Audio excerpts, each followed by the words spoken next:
Okay, okay.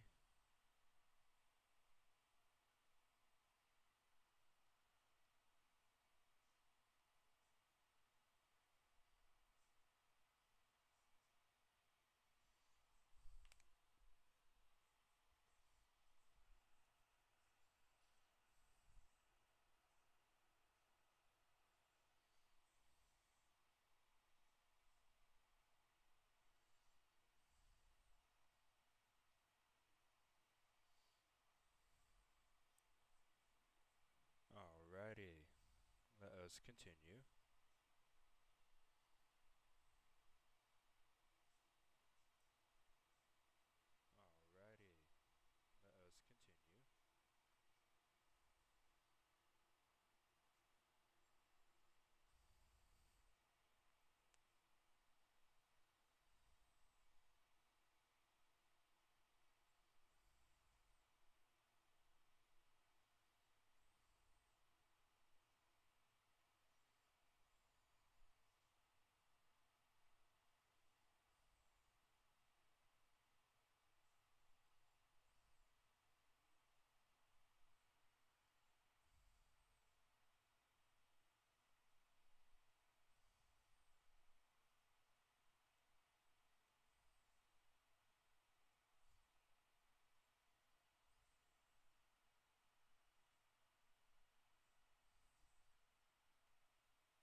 let us continue. Thanks for do do and do.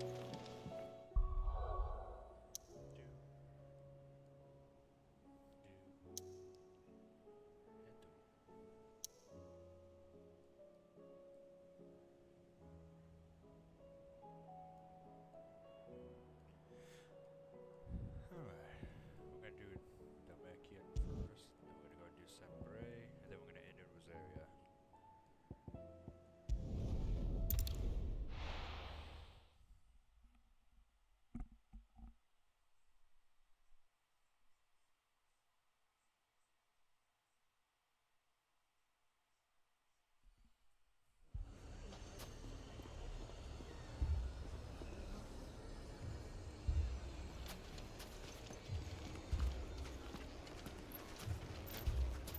Poor bastard. Couldn't run because of the weight of his load. Still, better a branded than one of us.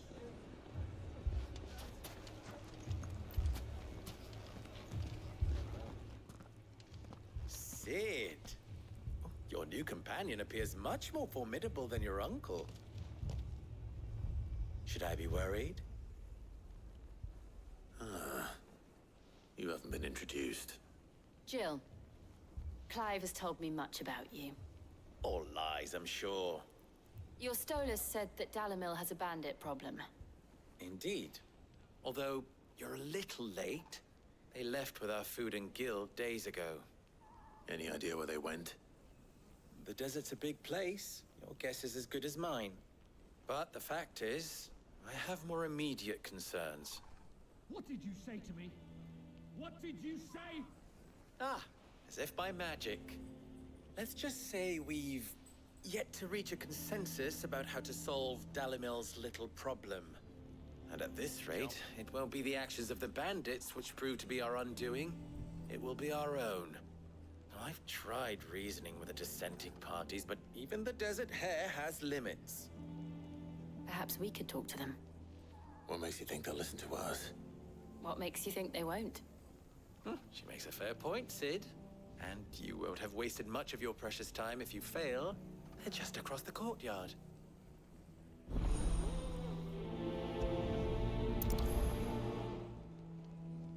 Suppose we just follow the shouting.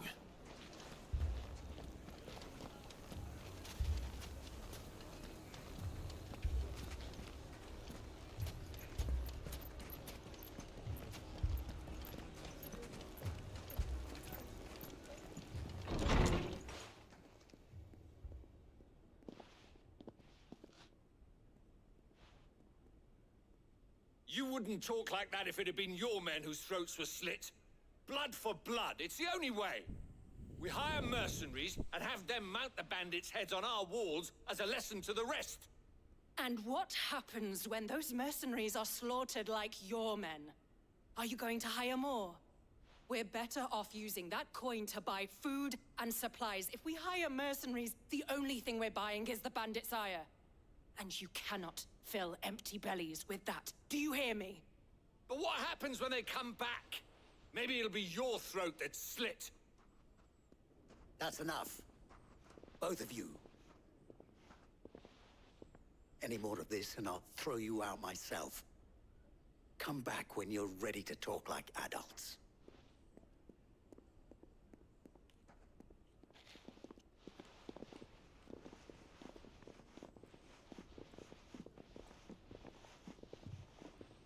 Victor.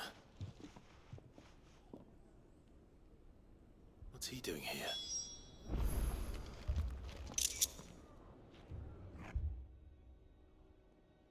Sid. And Lady Jill. What brings you here? I was about to ask you the same thing. Costness is in chaos, and the markets have all but ceased to operate. The Briar's Kiss here in Dalimil is the only place I can reliably obtain supplies.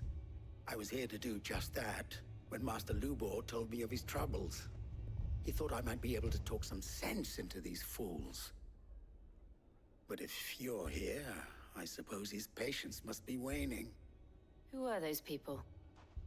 Those were the thorns in Lubor's side. And the reason this place might be headed the same way as Costness. It's these accursed skies. The darkness is enough to drive a man to madness. Or an entire city, for that matter. We're still working on the skies. But in the meantime, perhaps we can find a solution to Dalimil's problems. I hope so. For all our sakes.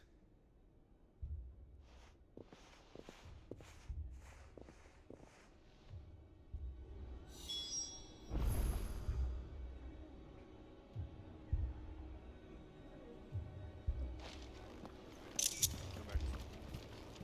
Let's go back to the Earth.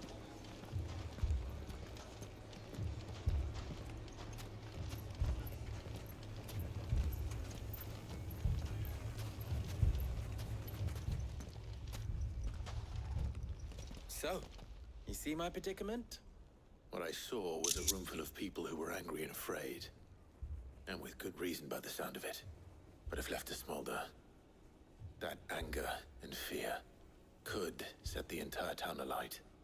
My thoughts exactly. What to do? Both sides wish to protect their homes and livelihoods, if only they could agree on how. But as long as they are divided, we are vulnerable. And if there's one thing bandits like, it's an easy target. What would Sid the Outlaw suggest? Well, if it were my namesake, he'd let them choose for themselves and be on hand to pick up the pieces when it all went wrong. That sounds like a recipe for disaster. A recipe for disaster is precisely what it is.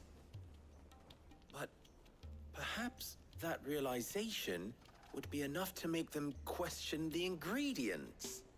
While it's plain neither Conrad nor Natalie will countenance the other's proposal, it may still be possible to make them doubt their own. Before presenting them with a third option. And that would be?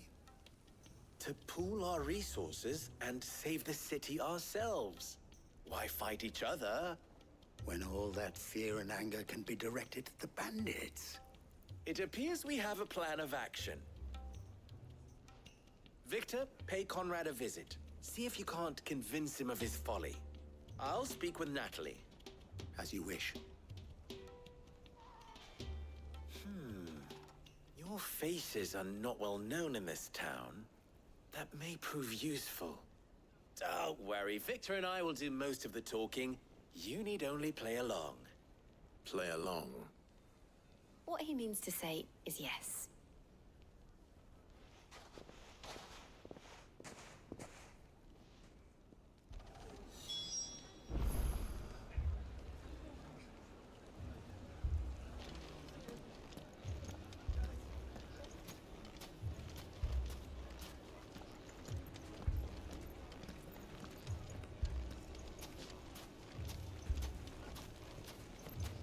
Picture it, Conrad.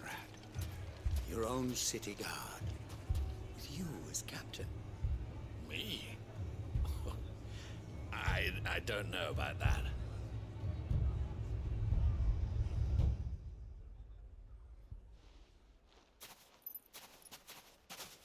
Ah, here she is. The Lady of the Spear herself. Conrad, may I introduce you to Jane, commander of the Red Wings, the oldest mercenary guild in the Free Cities. A pleasure, my lady. The pleasure is all mine. As I told you, I summoned the commander here from Canberra to inquire about a contract. Victor says you told him no. That there aren't any men left to hire. Is that true? True as the crystals cracked. Nobles came and claimed every last one worth his salt. And not just from us Red Wings. You know of the 7 high houses. There must be 2 swords assigned each one. Granted, we have a few boys left. If it's boys you're looking for. Well, Conrad, are you saying that Dalamil's finest cannot defend this town better than a gaggle of unblooded striplings? That a band of beardless youths could better avenge the deaths of your brave men than you yourselves? Absolutely not. We'll show those bastards who they're dealing with.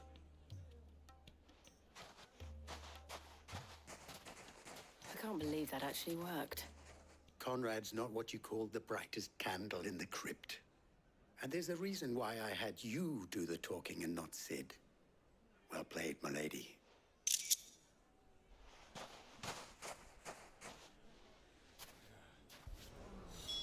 Just get darker. Huh.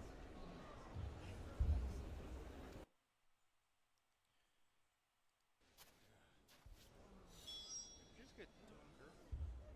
Huh.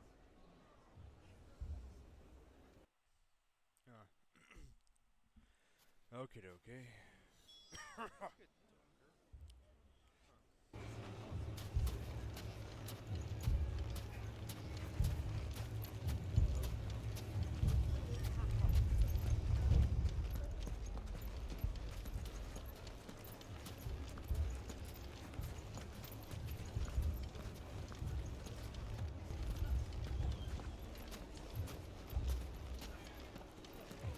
My shop?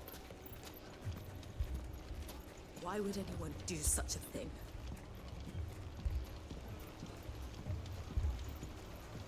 My shop?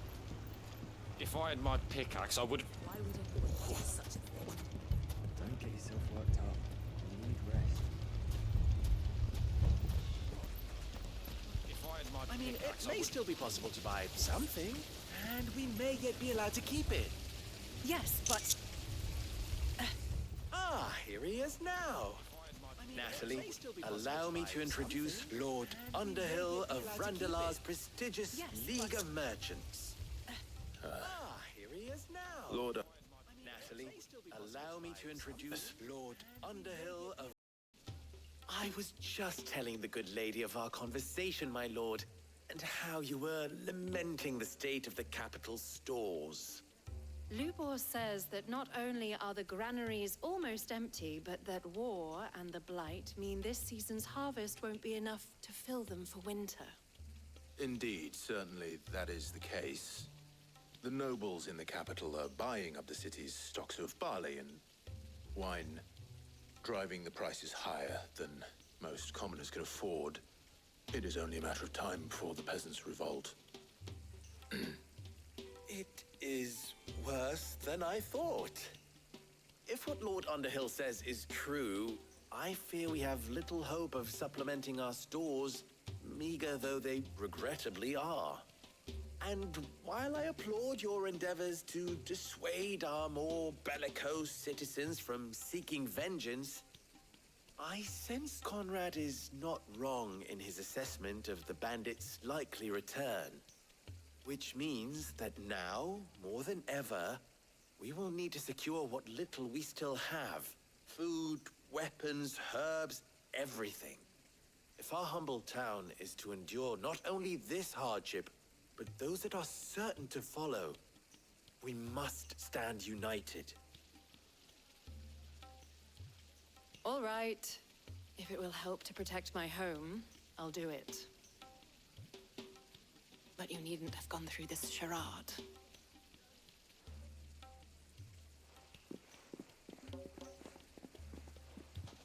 Thank you, Clive. Your performance was nothing if not workmanlike. She saw right through it. I didn't say it was good, merely that it produced the desired effect. Now, my scouts should be returning shortly. Meet me back at the Briar's Kiss, and we shall see what we face.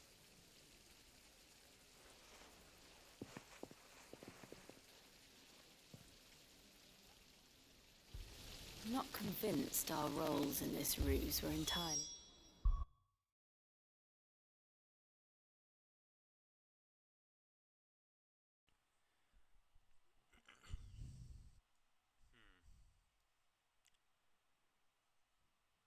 Well then.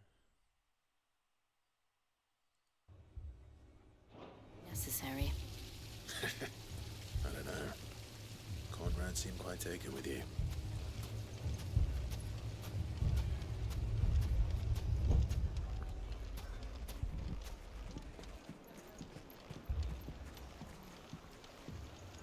Mummy, I'm scared. What if the bad men come back?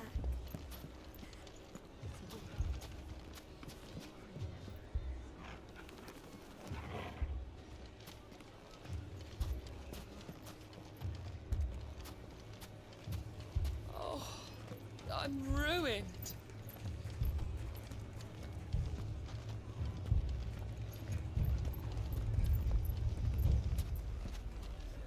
Good news, Sid. Both Conrad and Natalie have somewhat gracefully accepted their new roles. With time, they may even learn to. Time no longer appears to be the luxury it was before lunch. I take it your scouts found the bandits. Technically, it would be the bandits who found my scouts. It appears they march for Dalamil as we speak. All of them. You're not serious. They don't just want food, they want the whole damn town. Well, it makes it easier to kill them, it's all. I have a favor to ask. I'm told the bandits march in two groups, one from the south and one from the desert, in a move doubtless intended to stretch our already gossamer-thin defenses. Very well. Jill and I will meet those from the desert. But what of the rest? The rest, my friend, the city shall fight. Together. Mistakes, I concede, are high. But if this does not unite Dalamil, nothing will. That is a lot of faith to put into those who had their hands around each other's throats but a moment ago. Then it will be for us to see that their hands are kept occupied. And I do mean us. I thought you might say that. We'll hold them off for as long as we can. And we will do the same.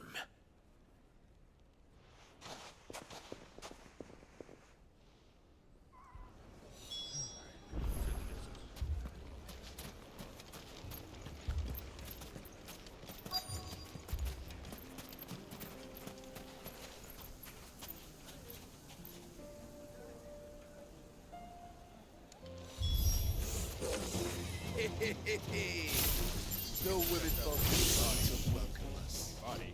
Tower. I'll take that one. It's all yours.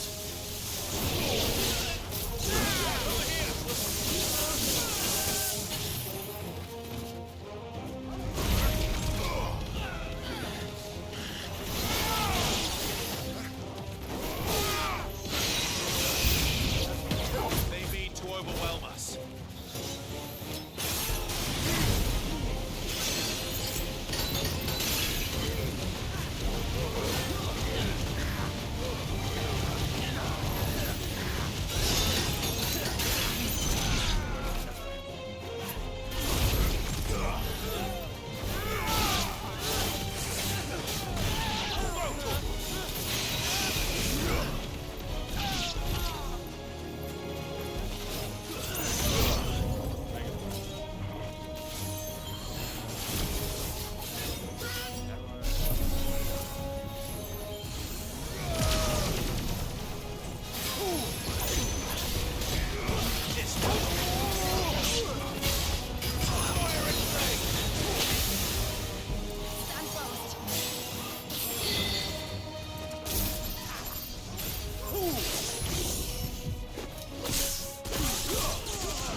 battle.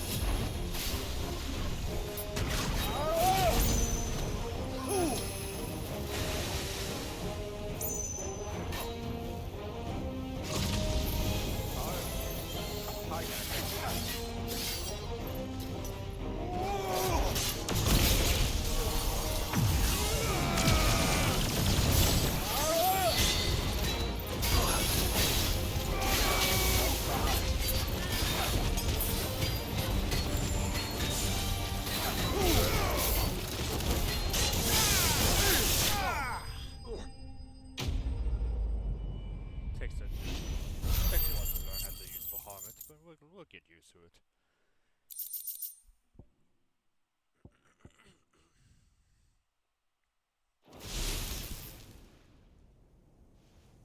The townspeople. Could they have held out? I don't hear any fighting. What do you think? That we should hurry.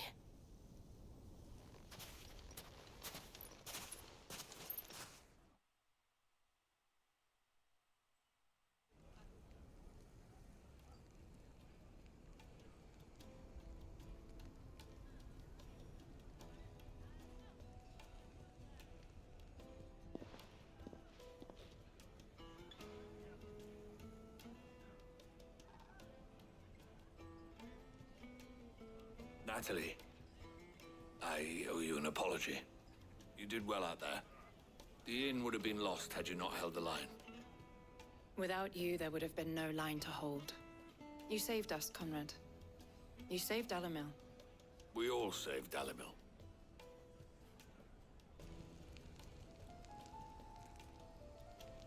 Conrad seems to have had a change of heart. I'd say they both have. I take it from your presence that our visitors from the desert won't be joining us either. Pity. The plan worked, Sid. Granted, it only took an army of bloodthirsty bandits at our gate.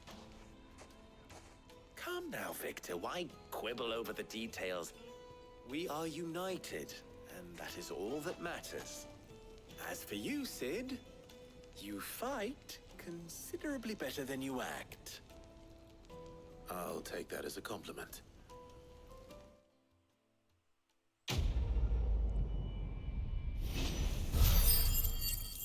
Alright.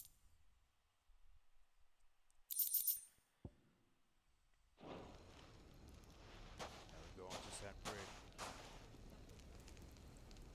The remains of it.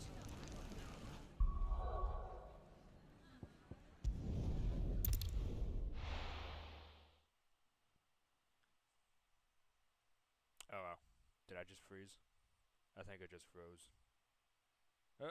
It's working. It's trying to work.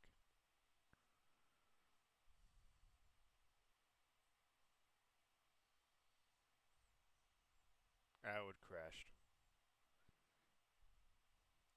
No? Maybe? Yeah.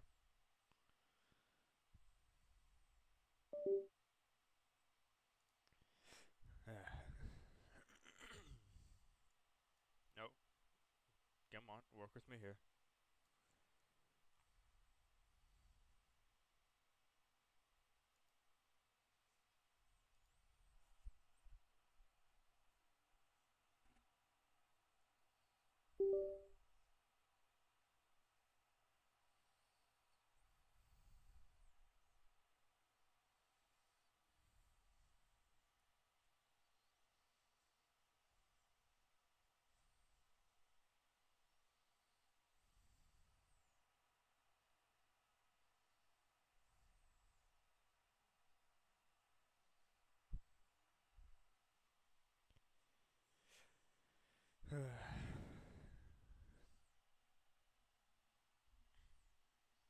I wonder how far back it's gonna send me.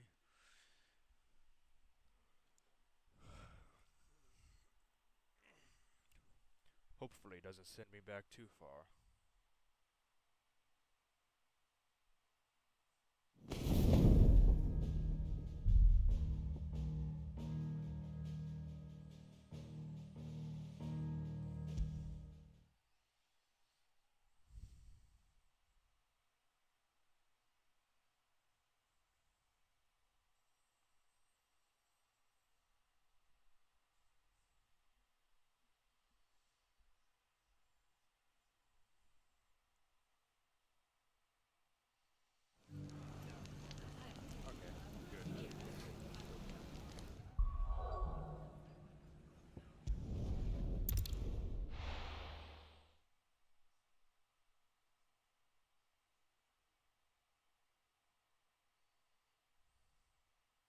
First we find Isabel.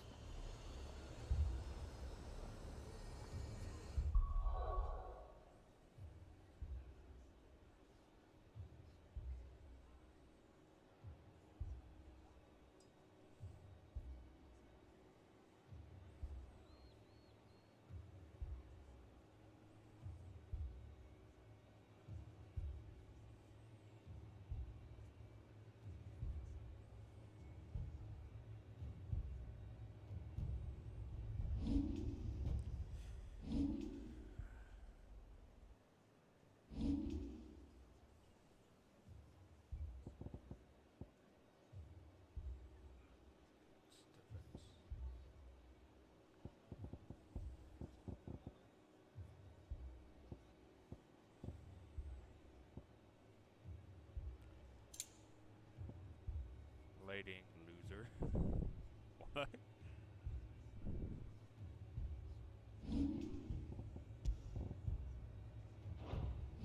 Funny. Anyway, looks like I'll need 700.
Okie dokie, okie dokie.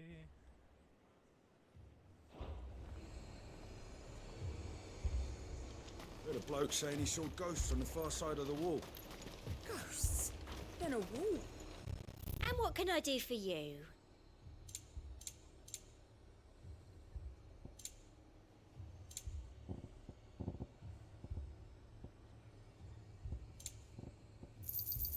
I do like a customer who knows what he wants. And a fine, fine day to you. I saw it with my own eyes. The whole of Oriflamme under a flood. And we're next.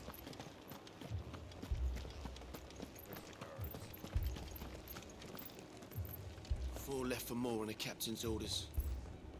Only 2 came back. God has help us.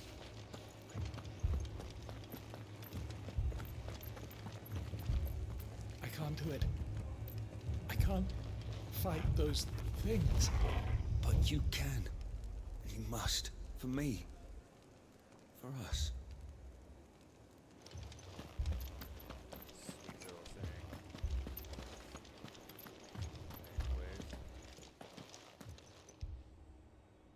Anyways. My lord. Milady. We received the dame's message. There have been sightings of strange creatures, I understand. With the blue eyes. Yes. Like a Kashik, but different. They've taken so many. I've lost count. Akashic, but different. Ultimus thralls. And what of your mistress? Is she here? Oh, no. She went to the garrison to ask what they were planning on doing about all this. Then we'll look for her there.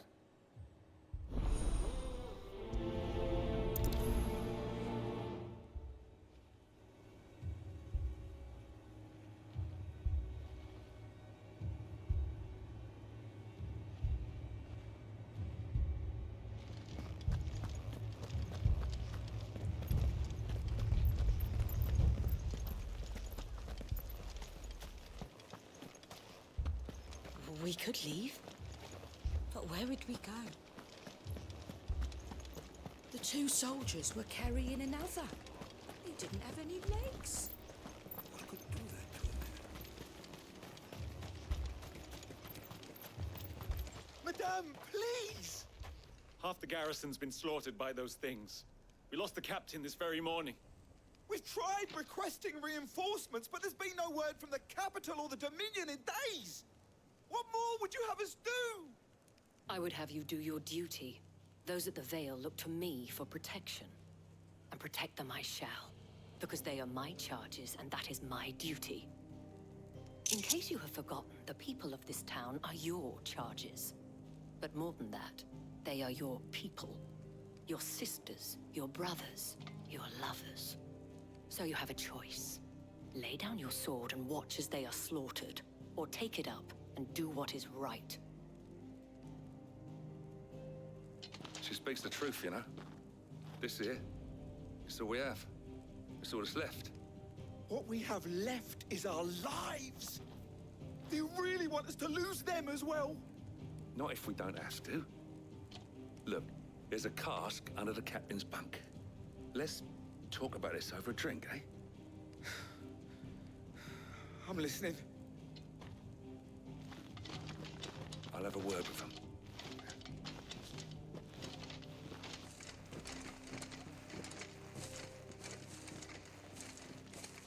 Ah, Clive.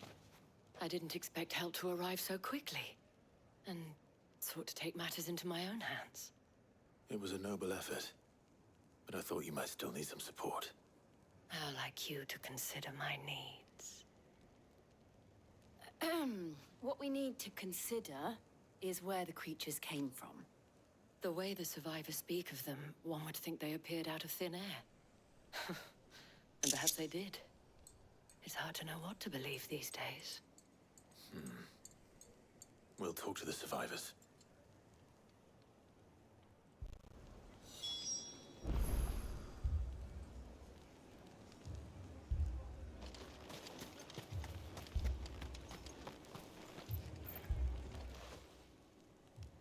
You're a pikeman, yes?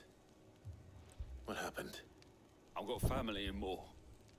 I heard the flood was spreading, so I went to see if they were all right. And a pack of them glowing things found me in the meadow. I ran for my life. I never did get to the village. Leave that to us. But my family, they're still in the capital. I'm sorry, darling. I truly am.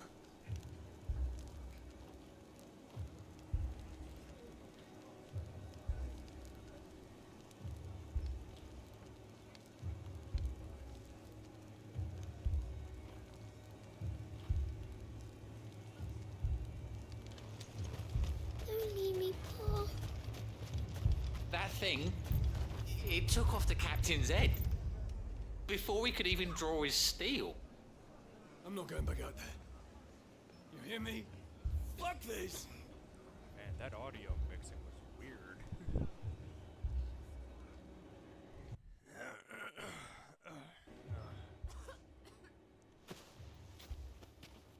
Did you see the creatures that attacked you? Creatures? Yeah, They came out of nowhere. They went for Joseph first, then me, and then they were just gone. Do you remember where you were? On the road from Oriflamme. We just passed Moor when... Where's my Joseph? It's all right. Just rest now. At least we have an idea of where the thralls might be now. We should head for Moor. Is that north or south? It's north.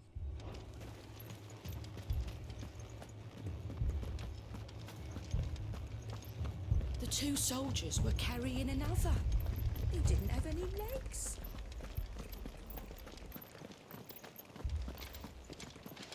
It was all they could do to escape. They just left the bodies there in the flood. Ready, go? Fly, Ambrosia.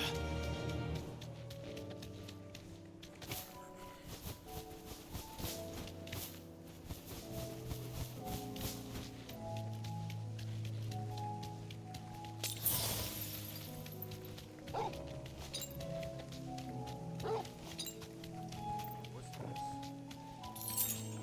Ew. That's not heavy, is it?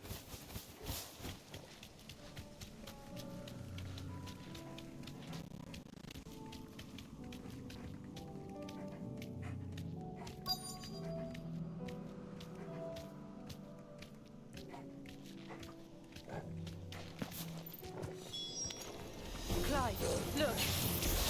I see them. With me.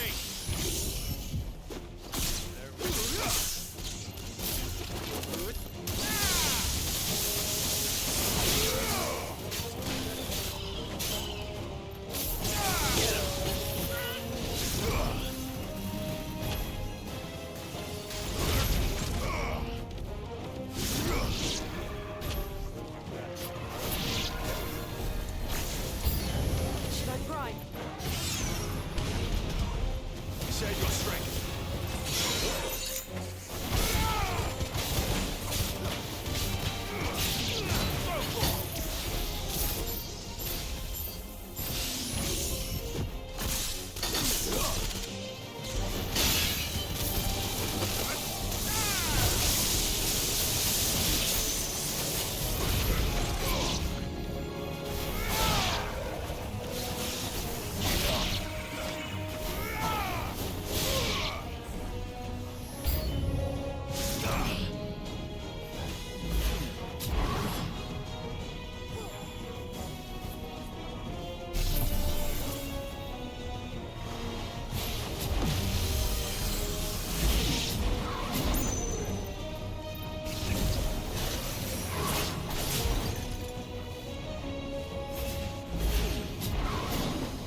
think there are more?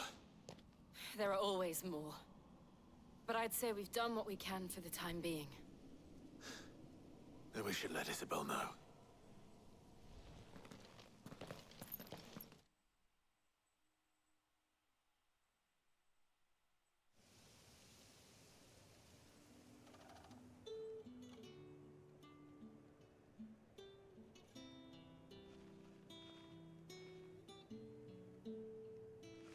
You have the town's thanks. Don't thank us yet. There will be more. Many more. And you'll need to be ready for them. Oh, we shall. Isn't that right, Captain? Yes, milady. The garrison will be ready. Isn't his name Philip? Philippe here has convinced most of the men to remain at their posts. For now, at least. Hearing that the Dame would look kindly on any man who committed himself to the task certainly didn't hurt. It's not the most selfless of motives, I'll admit. But whatever it takes, eh? But now me, I never needed convincing. I became a soldier to protect the people I love. And the people I love include the ones standing before me. Handsome and chivalrous. Now, if you don't mind, I have sentries to post. Milady.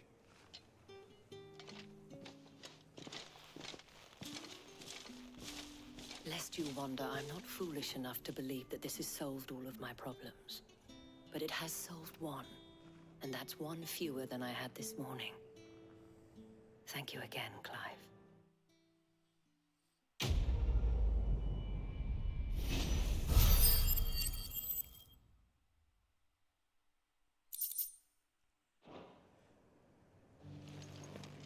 Alright, now we head to Rosetta.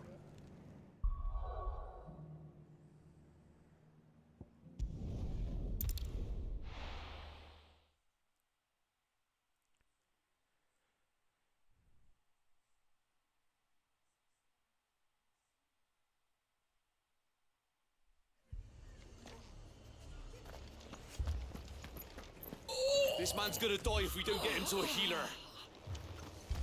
But all our beds are taken.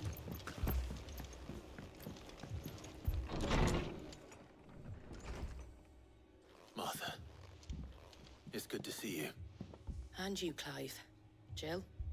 Otto said you'd been attacked by a Kashik. What exactly happened here? Those skies are what happened. Not long after they fell dark, we had our first visit. There were hundreds of them. Tried to storm the hill. Only a handful made it up here, but that was more than enough. The rest are still down there now. And while we have a few willing fighters holding them back, they're sorely outnumbered. What do you think, Clive? That we join the fight? I thought you'd never offer. Now, where I need you is the Fallen Gate. That's where the fighting is fiercest. Let the men know you come to help. Something tells me they'll be pleased to see you. We're on our way.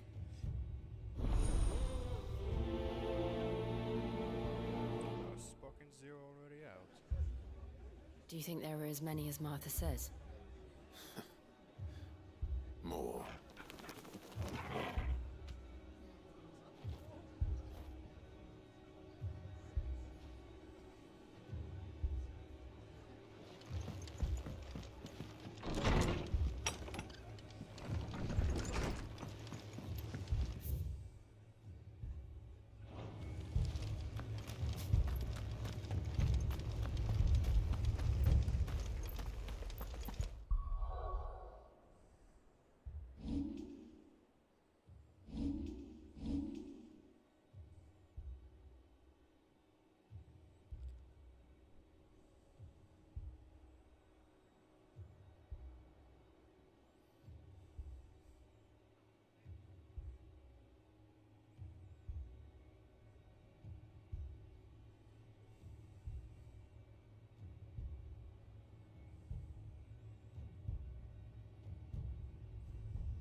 think they've abandoned us, do you?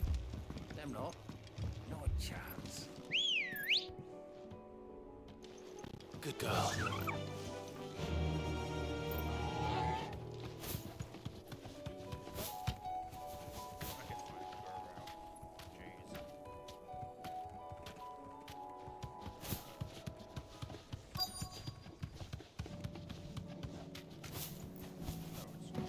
Just down here.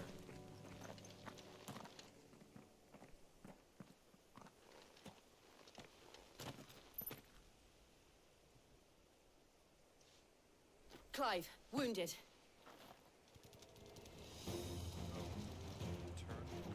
We deal with the Akashic first.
Finished. You got some junk.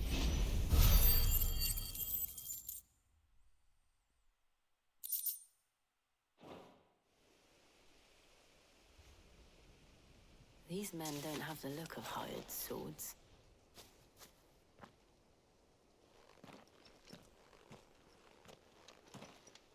If you've come to rob this place, You are mistaken, my Lord Rosfield. We're here by Madame Martha's leave. how do you know my name? Forgive me, my lord. There wasn't time for introductions. We're with the Guardians of the Flame. Wade's men? But how did you come to be here? Where is your commander? Sir Wade left earlier with a scouting party to find out where the Akashic were coming from. Did he? Take your wounded back to the inn. Martha will see you're looked after. We'll join you anon. It looks like we have to go find Sir Wade.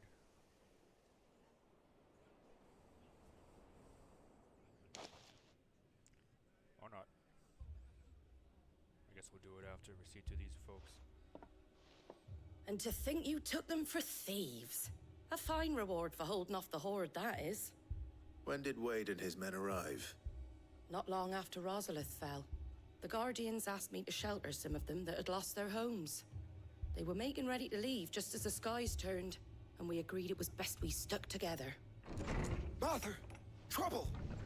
The scouting party's almost at the lift, but they got a pack of Akashic snapping at their heels! And they got wounded with them! They're not gonna make it! Damn it all. We'll worry about them, Martha. You look after everyone here. If any can still fight, send them to the lift. I will. You two be safe now.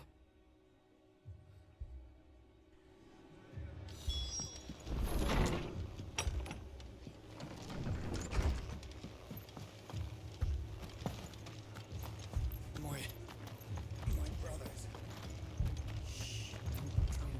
Mad dogs. The law of them.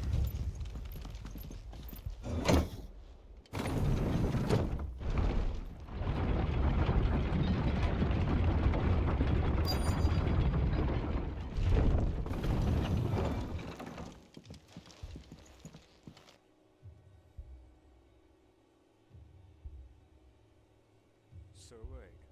Squire, I need you to get those who can still walk up the lift to Martha's. But what about... I didn't ask, Oscar. Sir. Sir Wade. Lord Rossfield? If you aren't a sight for sore eyes. Martha seemed to think you might need some help. And by the looks of it... We thought we could sneak by them, but we didn't know there would be so many. How could we have? Behind you!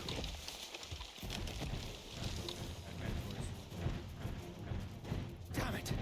We need to get the injured to safety. Do you think we can hold them off? We can certainly try. We don't exactly have a choice now, do we? Are you with us, Sir Wade? Always. Then let's do our duty.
There we go.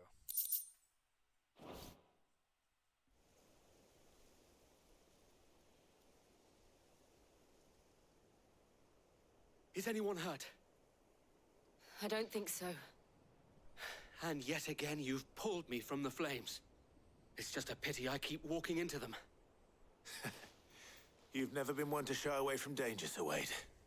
Like any shield worthy of the name. I see you're all in one piece. Martha! Is something wrong? The lookout saw smoke coming from down Eastpool way. Too thick to be a hearth. A second horde. Feel like finishing the job. Always. Jill and I will make for Eastpool. You'll need to move the injured without us. Don't you worry about them. The moment my men are safe, I'll follow. Good luck.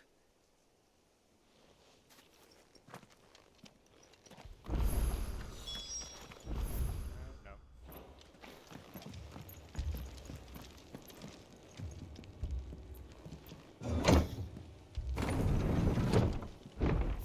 You know, as much as I like the design of the maps, I like how Final Fantasy Mad dogs. Below them. but this does kind of follow the Final Fantasy 14 design of having just sections of This man's gonna die if we don't get him to a healer.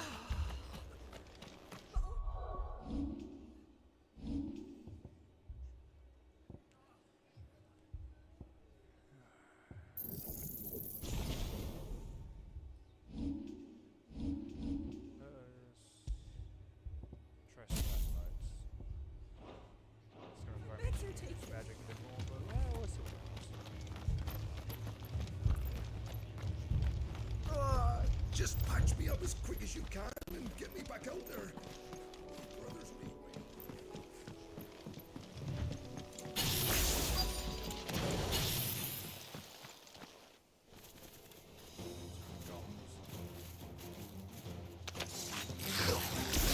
They're headed for the rest. We have to slow them down. Martha and the others won't be ready.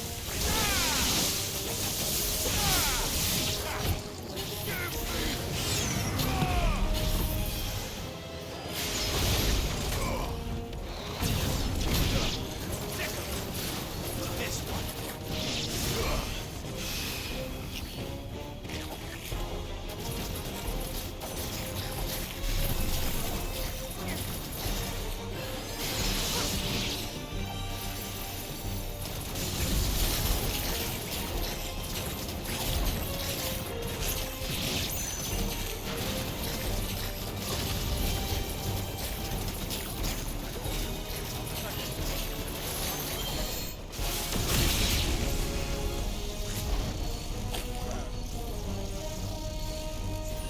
You're a fine hound.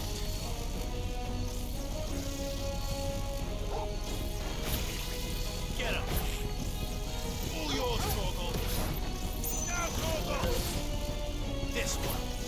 I've heard Torgal. To me, boy. Nick him.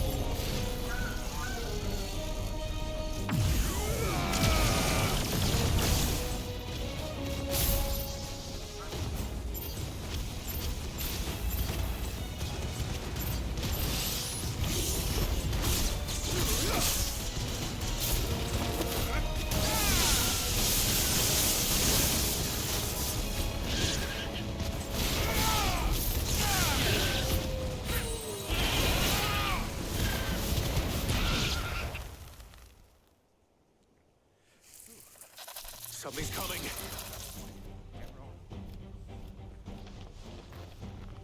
Apologies, my lord. Did I miss anything? Only the first round, so wait. Shall we?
Man, that was a lot of damage.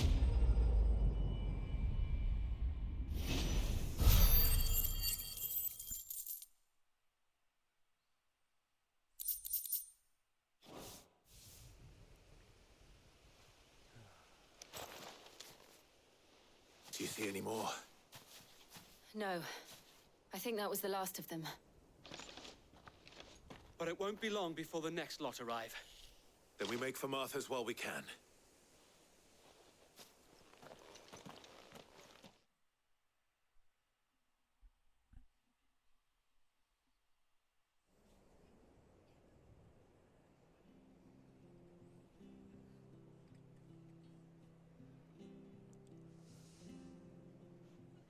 What did you find out there? The same as Sir Wade. Scores of Akashic. Well, wherever they came from, they're gone now. Our lookouts say the lowlands are clear.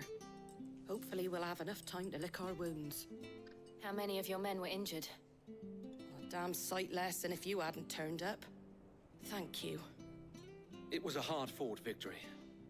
But as long as the skies remain dark, I fear the Akashic's numbers are only going to rise. It's not a matter of if the Horde will be back, but when. And whether that's sooner or later, we'll need to be ready. The inn here affords a good view of the land, and is easily defendable. I'd like to make this one of our outposts. What do you say, Martha? You'd have more men to guard the rest. Well, when you put it like that, of course they can stay.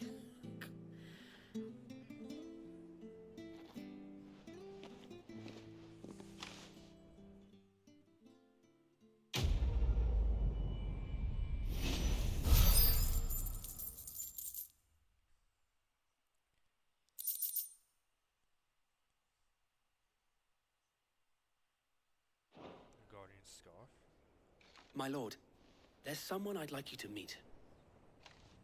Oscar, over here.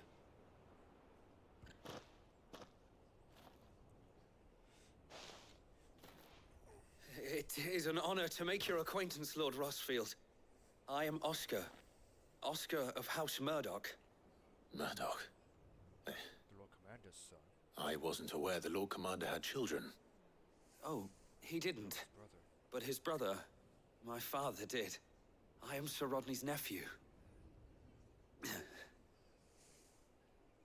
Well, go on, then. It's not for me to ask him. Yes, Sir Wade.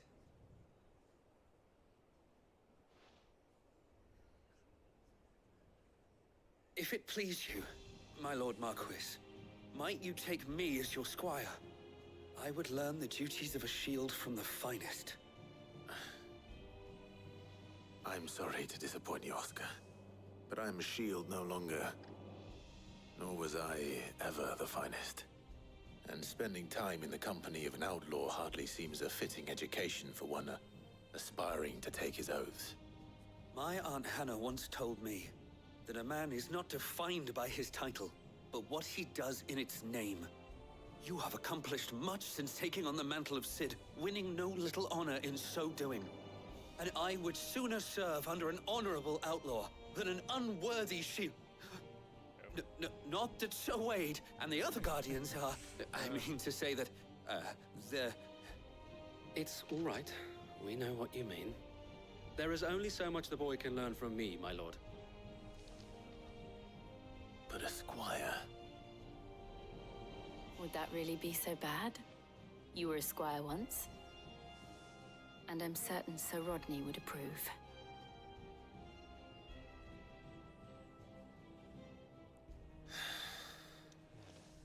Know that I'll show you as much leniency as your uncle showed me. I would not have it any other way. Our friends seem to have things under control. For now, at least. Let's go and put Otto's mind at rest. Back we go.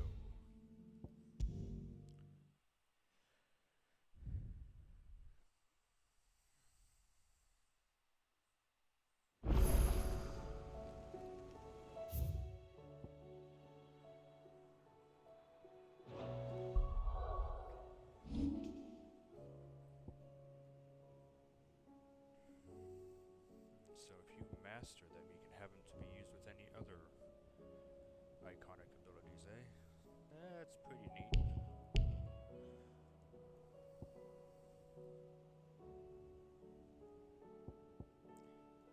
Phoenix, Garuda, Rabu, Titan, Bahamut, Ifrit.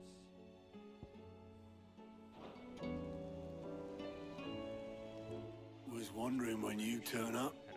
Hello, from all our friends thanking you for your timely intervention. How is it you always manage to arrive at just the right moment? Luck, I suppose. Any word on the rest of the realm? Let's see. Storm's still crying out for Mother Crystals. The nation's still in chaos. And the skies are still the color of a kick in the kidneys 2 days on. So... Right. Clive, we knew this was going to happen. Well, not the bleeding skies part, but you take my point. Now's not the time to second-guess yourself. Now's the time to visit the infirmary. Tyre says your brother's awake. Thank you, Otto.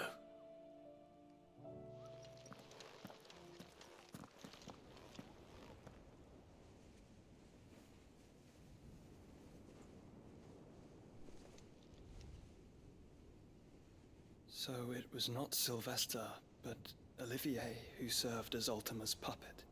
And when Dion learned of this, he sought to slay the fiend.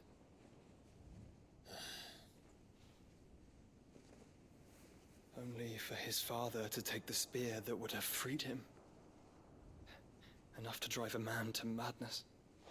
Small wonder he hasn't stirred. I would be afraid to wake. Had I but reached out to him sooner, warned him of the threat Ultima posed. But now, both an empire and her prince lie broken. Joshua, what do you know of Ultima?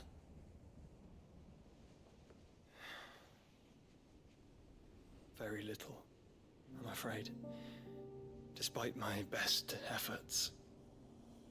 18 years ago, as I lay buried beneath the rubble of Phoenix Gate, 'twas not death who came for me, but another. And it was while in my rescuer's care, I first heard of Ultima. I've been chasing his shadow ever since. Ultima is driven by some deep, dark purpose, and for whatever reason, it would seem you are crucial to his designs. He will stop at nothing to have you, even if that means toppling an empire. But why me? What possible use could I be to such a creature? That is one of many answers that have eluded me. Yet, I am certain of this. It is not mere chance. You were chosen for a reason. All dominants carry within them the might of an icon. Nigh limitless power that is at once acutely limited. I wield fire, and only fire. And I only ice. 8 wardens for 8 elements. But you, Clive. You are different. You're special. Your abilities begin with the flames of Ifrit. But they do not end there. The fact Ifrit can even exist goes against everything we thought we knew of dominance. Perhaps Ultima has been waiting for one such as you, whose potential is truly limitless. I've encountered that thing several times now. If it or he, as you say, needs me, why hasn't he claimed me as he did the boy? Were I to hazard a guess, I'd say the two of you are somehow incompatible. His mind not properly attuned to your body. His mind? Mind, awareness, spirit, call it what you wish. But I believe Ultima to be an embodiment of the concept. This is why I struggle and fail to contain him here inside me. I'm sorry. Inside you? With every setting sun, I feel my strength wane. And though the Phoenix's flames mend the prison I have made for Ultima, they do so at a cost. We must find a means to bring an end to him before I meet my own. What were you thinking? It was that or let him take Clive. And I've always had a soft spot for my brother. But that doesn't mean you should sacrifice yourself to save me.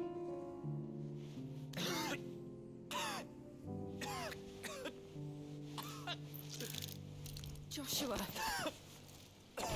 Clive, it's Gav. There's an army of Akashic at the gates of Canver.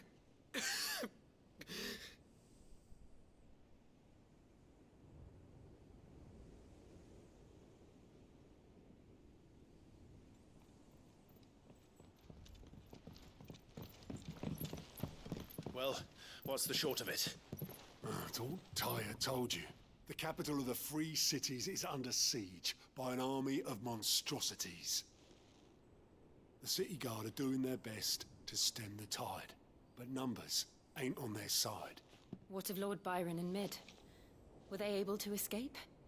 No, but they're all right for now. They're hiding with Gav at midship. We have to get them out of there. And we shall.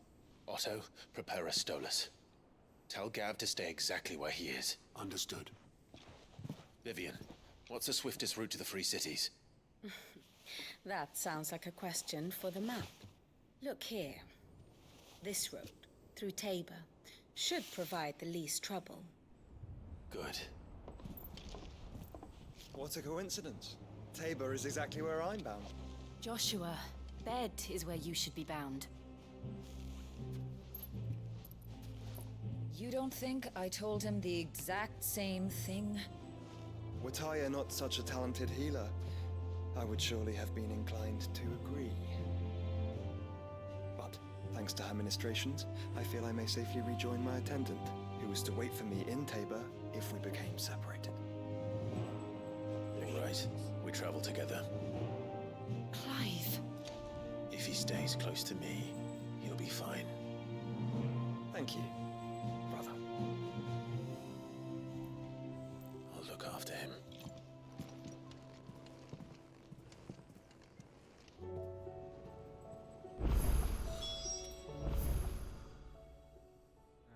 Side quests. Why do you do this to me?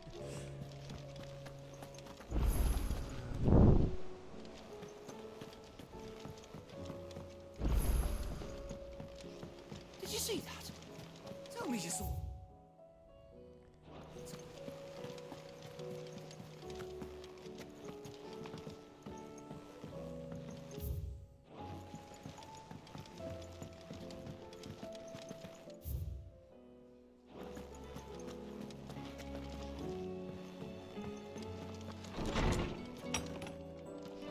Is a storm coming, Sid? Will there be thunder? Sid, perhaps you can help me solve a mystery.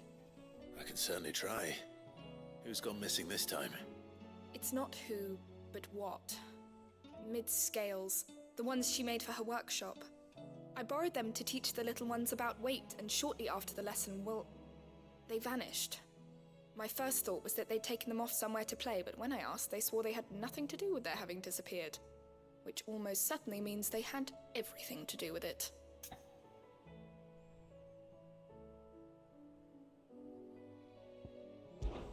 Perhaps a visit from Sid will jog their memories. I think it just might. Thank you. I don't like to imagine that my pupils would lie to me. But if they have, I'll have no choice but to discipline them accordingly. They were in the atrium when I last saw them, as always.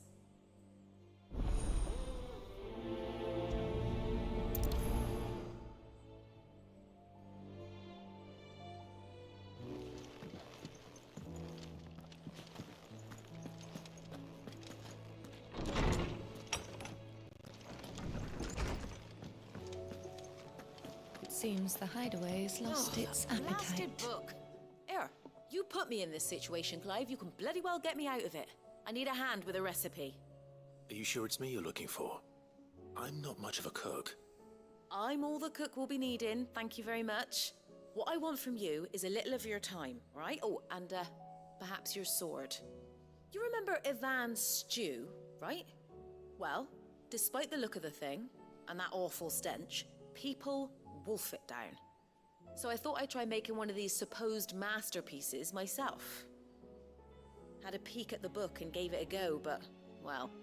It wasn't as straightforward as you'd hoped. Ivan had the same problem. Yeah, but this is my blooming kitchen, and I will not be outdone. So if you don't want to be seen as playing favorites, I suggest you lend me a hand.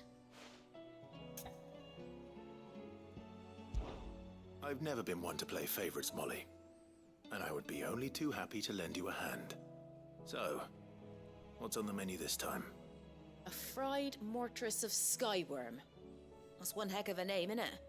Recipe seemed easy enough to an old hand like myself. Thought I'd followed it to a T. Only, turns out skyworm livers and drake's mint are not what I thought they were.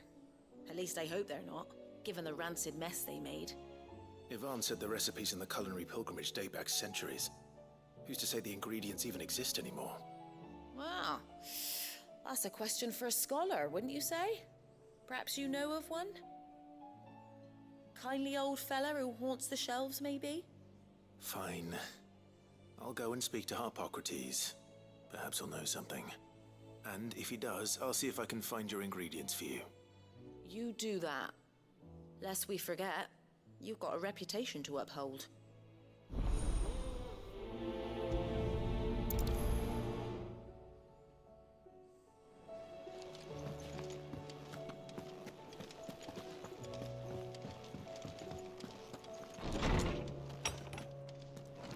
Is a storm coming, Sid?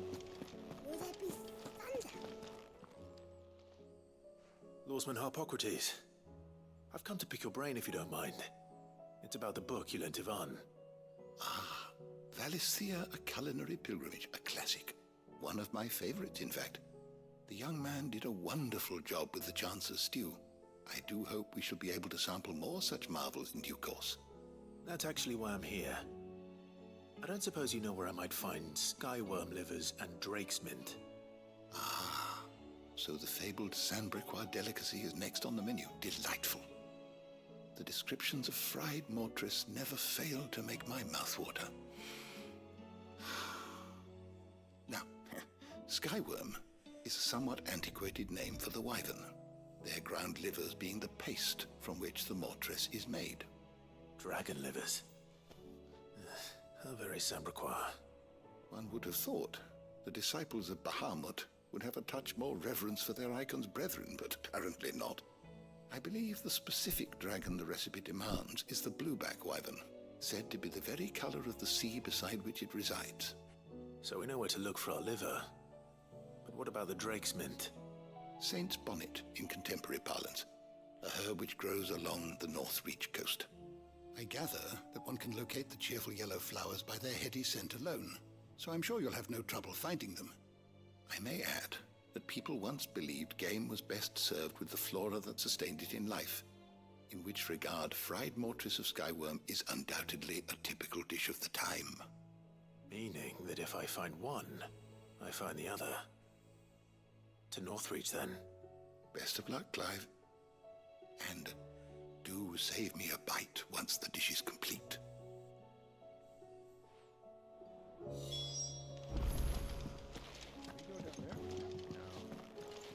Yeah?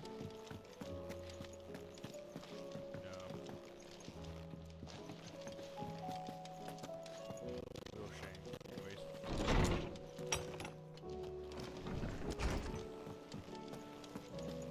It seems the hideaway's lost its appetite.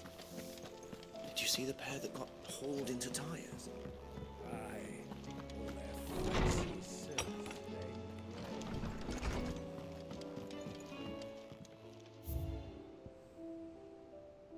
Guardian scarf. Ah.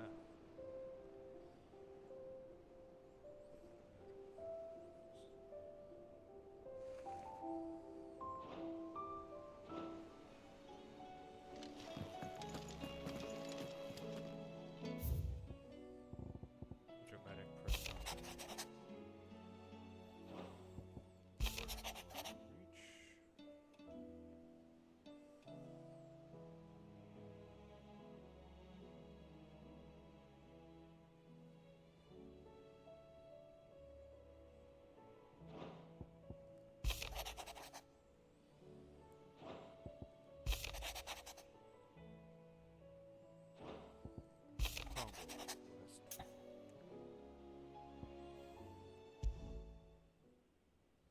Rutherford. Wasn't that the name of my uncle's manservant? Why would he be at Martha's Rest?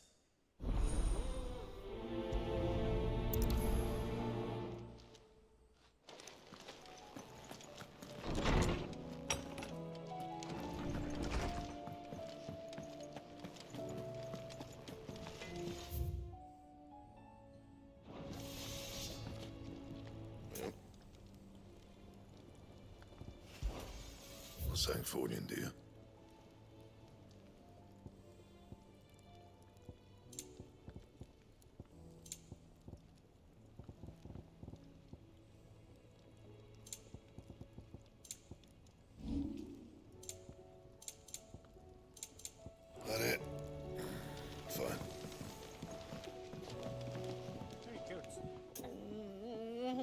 gonna do? Oh.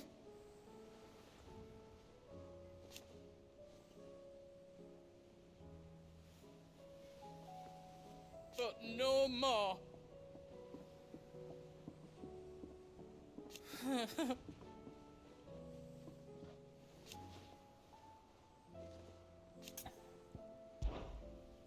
Is everything all right, Goose? You seem more discomposed than usual. Oh, I don't know what that means, but I'm in a bit of a muddle. I think Nan might be in trouble, and she's... It's all right. You can tell me.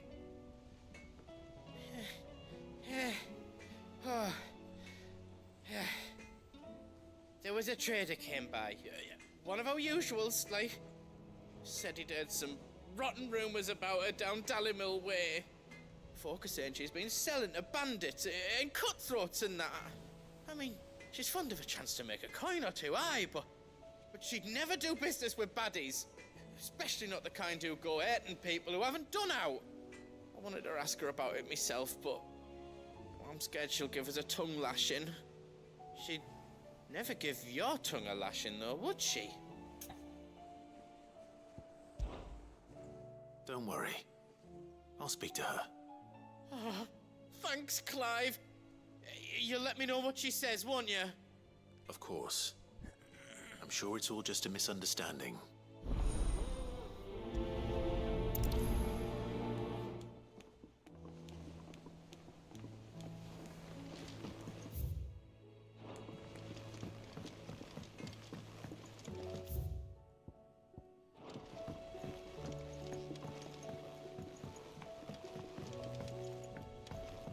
I heard the Emperor was impaled on his own son's spear. Scrubber of stains. We're all gonna die! You hear me? The Akashic are coming and they won't stop until they slaughtered What do you reckon we should do? I say we should just tell Miss Shirley. You'll get us all striped. I'm telling you, I can fix them.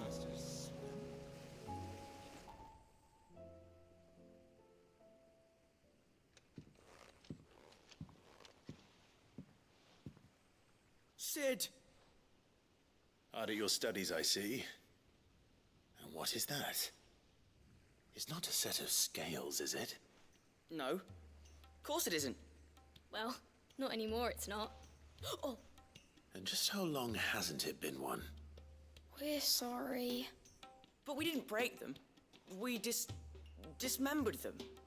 Just like Miss Mididol showed us. Miss Mididol? And why would she have you dismembering her creations? Because that's the only way to become a ninja-near. Miss Mididol said, the best way to see how something works is to take it apart and put it back together again. Well, then your work is already half done. Carry on. About that. The taking apart was easy enough, but it's the putting back we can't work out. Speak for yourself. The heavy thing goes at the bottom. Then...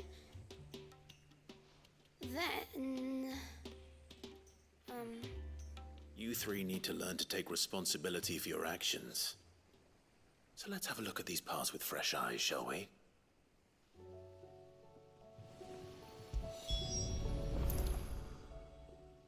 All right. Everything here was once part of Miss Mididol's scales.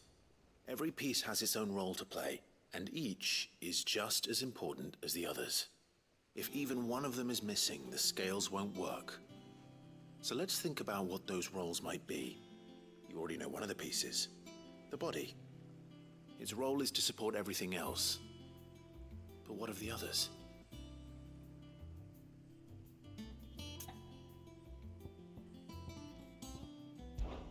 This is called the arm. Why do you suppose that is? It doesn't look much like an arm. You're right. It looks more like a wing. Like a chocobo wing! You've ridden a chocobo before, haven't you, Sid? Will you teach me to ride one day? I'll think about it. Now, what do arms do? Hold things. So wait, maybe this arm holds things too? Good thinking. You're on the right track.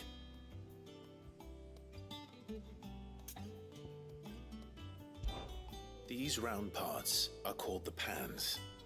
You all know what a pan is, don't you? I do. Molly uses them in the kitchens to fry bangers. But these aren't for frying bangers, you idiot. They're for weighing stuff. But what if I wanted to weigh goods? I don't think you'd fit on that little thing. Probably not. What are the chains for? Holding the pans up? Well spotted. Which means something must hold the chains up in turn.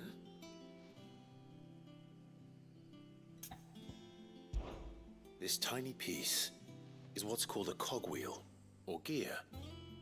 Have you ever seen one before? I have. Miss Minidole's dungeon is full of them. Most are on the floor. She puts them in all her inventions. They spin round and round and round and round and... That's right. They're very useful when you want to make things move. Do you remember if there was anything on the scales that moved? I remember the arm moved when I tried weighing an apple. And then somebody ate it. Not my fault. You should have tried weighing it before lunch. You know what part's supposed to move and how it's supposed to move. So, let's put the pieces together first, see what doesn't move, and then stick the cogwheel to that. Not a bad idea. You see? It's not so difficult. So, now that we've taken stock of the parts and learned what they do, what do you think? I think we've got it. Then here's what we'll do. You tell me what goes where, and I'll put the scales together. Well, obviously you need to start with the body. All the other pieces fit onto it, don't they? And the arms go on the body, just like real arms. Or wings, if you're a chocobo.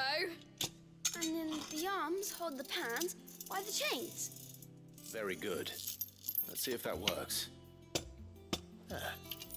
All finished.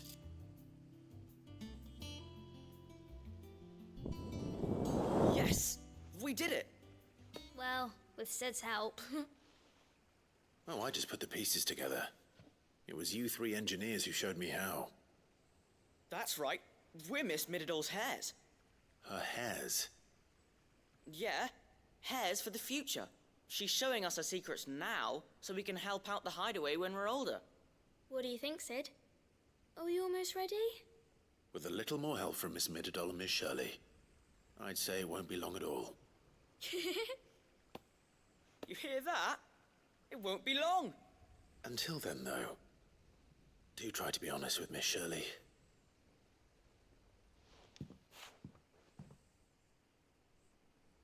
Hey, look! We never used the cogwheel. You don't think Sid forgot about it, do you?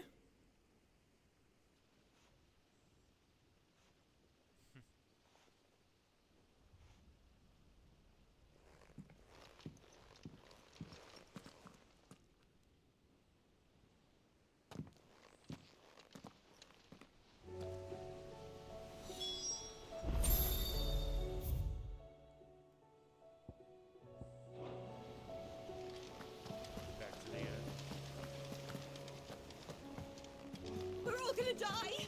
You hear me? The Akashic are coming and they won't stop until they've slaughtered everything.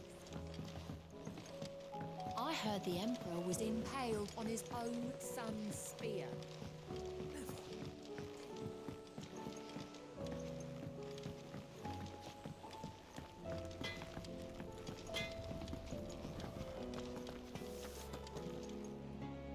Lady Karen, how's business? Not nearly as foul as the weather. You're doing good trade then? Both in and out of the hideaway? Can't complain. Wait, what exactly are you getting at?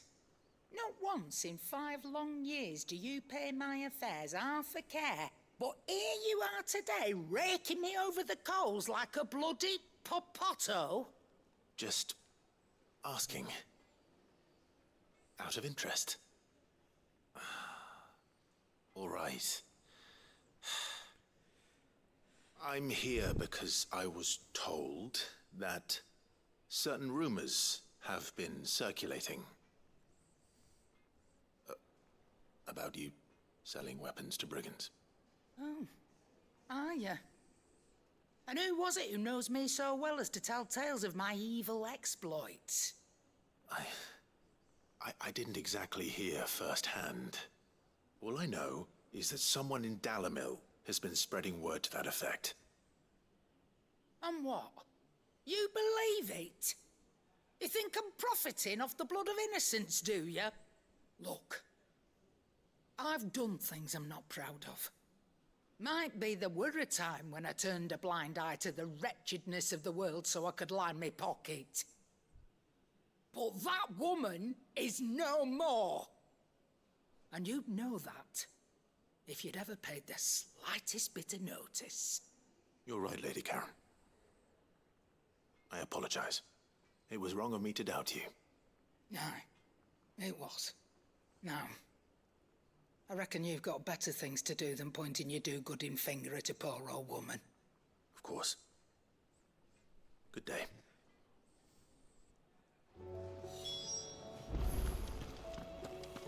It seems the hideaway's lost its appetite. Is a storm coming, Sid? Will there be... Well, did you solve the mystery?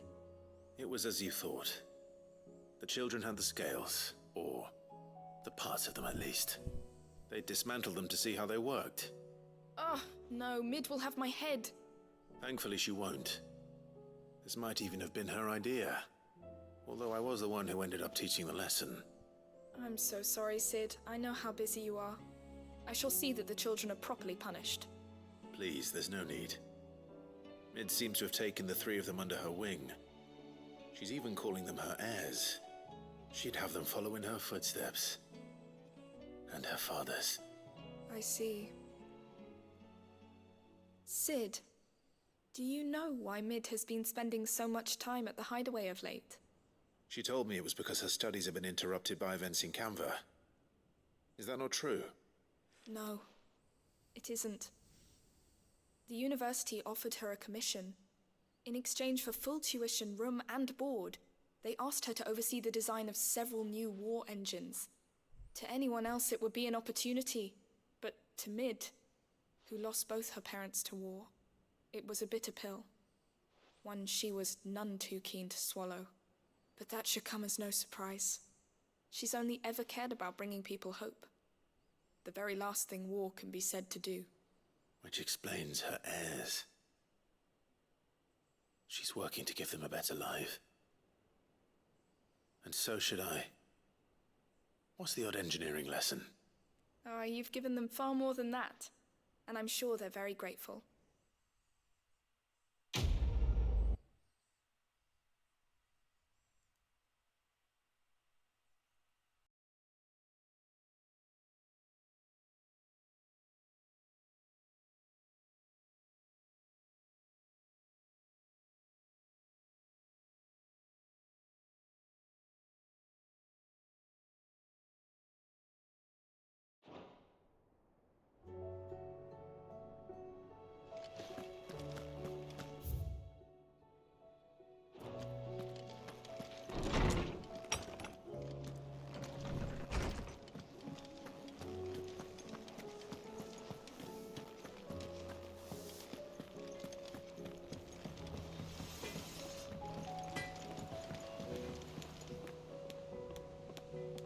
Round and round the city clock, the wyvern chased the eagle. The birdie stopped to catch his breath. Down came the eagle. I spoke with Lady Karen. What did she say? That the rumors were unfounded. And that I was a fool for thinking they might hold any truth. Along with some other things that made her feelings clear. And while it sounds like she may have done things she regretted in her past, she says those days are behind her. Oh, well, that's good. I knew Nan wasn't caught up in out bad. But why would people say she was? What did she ever do to them? It's not right. No, it's not. But people do things for all sorts of reasons. Perhaps we'll never know. Well, I'm going to find out. That trader, he said they were all talking about her in Dalimil. So that's where I'm going. I'll find someone who'll tell me, you'll see. Are you sure that's wise? Whoever's spreading these rumors means Karen ill. Oh, right. But that's why you'll be coming with me, isn't it, Clive? I suppose it is.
It's like a dream.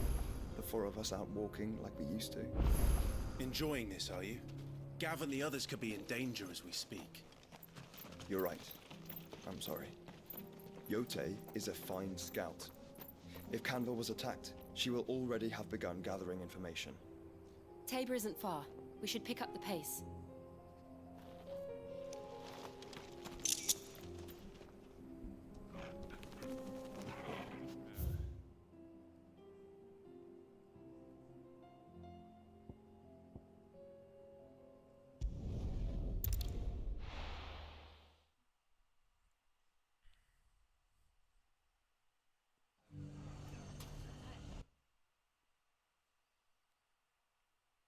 Kind of ridiculous.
Oh yeah. Okay.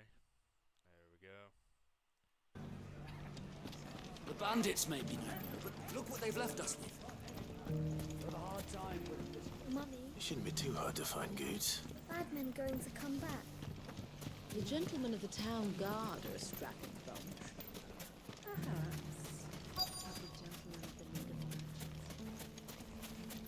Could be I know something more. What's it worth to you? I've got 100 gil and a chocobo feather. Eh. Clive, listen! I found someone who says he's heard the rumours about Nan. Have you? Go on. Tell him what you told me. All right. It's like I said. A wizened old crone by the name of Karen's been selling steel to whoever will pay her price, be they knight or knave. Says the more swords and spears she puts in people's hands, the more war they'll wage. And the more war being waged, the more call for swords and spears. And who will they all turn to keep them in steel? Why, the good Reaper herself. And you've seen this Reaper at work? Aye, it just so happens I have. You'll find her right here plying her trade most days. Here in Dalimil? Where exactly? She has a stall here in the market, but if you're not the patient type, you can probably find her at her storehouse on the edge of town. But it'd be a bolder man than me that braved that particular nest of vipers. Feeling bold, traveler? I hope so, for your sake. Now, if that's all, I have places to be. Sorry to have kept you.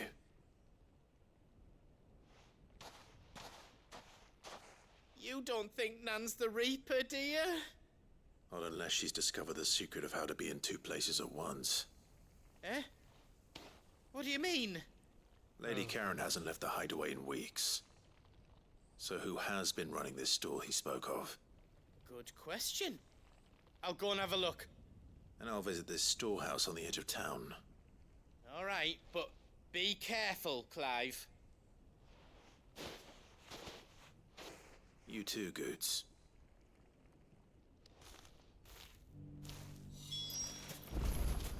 The finest sell swords in Storm couldn't hold a candle to our new town guard.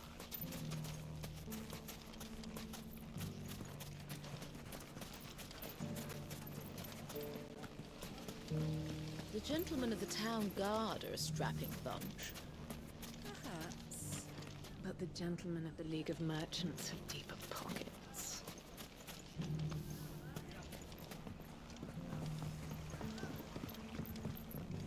What a mess. Where do we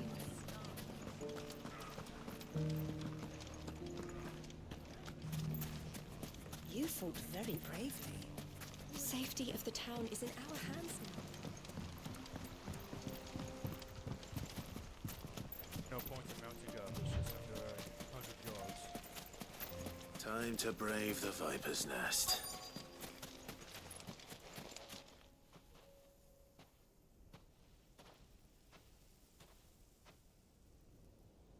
Just you, is it? Thought I might have laid it on a bit thick. It was a fairly unconvincing tale. So, what now? That's up to you. Die a slow death, or a quick one. Boys, he's all yours. But that sword is mine. A shame, truly.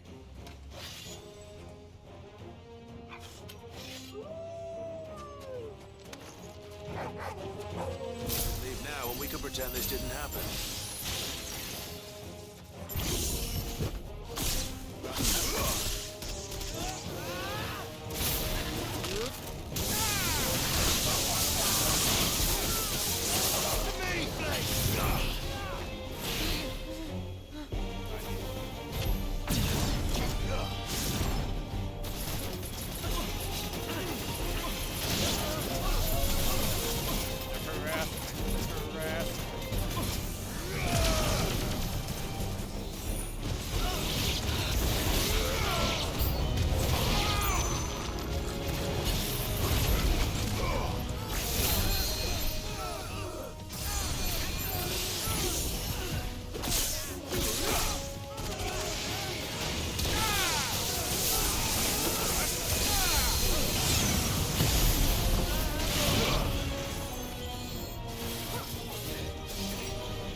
done it now. Go on. Tell me what I've done. When the Borgwyn finds out you've killed his men, he'll have your head. He only wanted that bull of a manservant, the dim one always clinging to Karen's skirts. You weren't even supposed to be here. Who the hell are you anyway? What were you going to do to him? The Borgwyn wanted him to get to Karen. I was only supposed to point the lamp in the right direction once he arrived in Dalamil. But then you turned up. Well, go on then. If you're going to end me, end me. You're not worth the effort. Now be gone, before I change my mind. Fucking coward! He says, running away. I need to find Goods. Right now.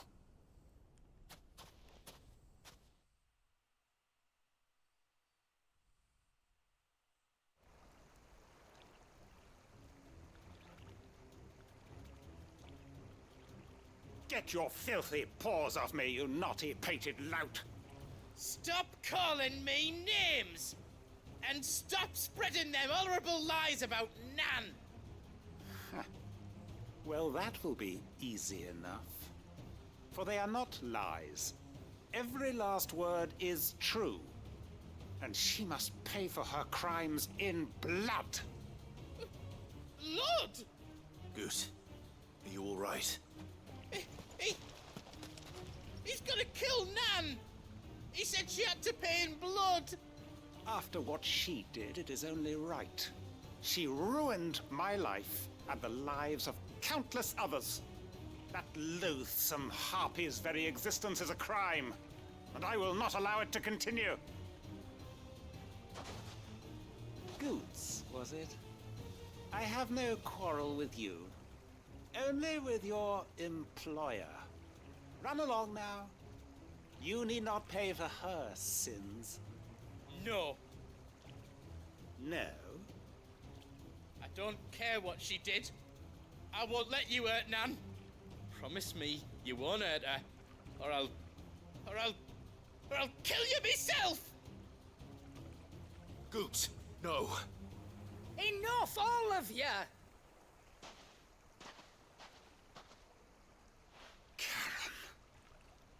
But how did you? She has a dead eye. You're a sight less clever than you think you are, the pair of you. Did you think I wouldn't notice the two of you slinking off together? Well, the whole thing got me thinking, who in Dalamil might bear me a grudge? And a certain snivelling shit I ran afoul of in my fairy years came to mind. Though it was just Bogan back then, wasn't it? I thought the years might have taught you some sense, but I see you're the same pants-pissing craven you've always been. What was it we called you? Wet legs? You bitch! Everything that happened, it was all your fault! And now you'll finally pay for what you did to me!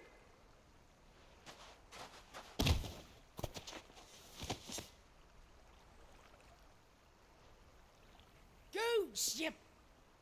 If you want a piece of Nan, you'll have to go through me. Fuck! You great galoot. Out of the way, I can handle this myself. So, wet legs, you remember what you told me when we last met? An eye for an eye. Wise words, Sam. Wise words.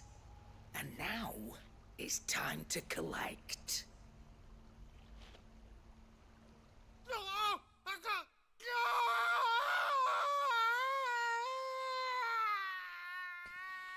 Oh, jeez. Old lady has some ways with people, eh?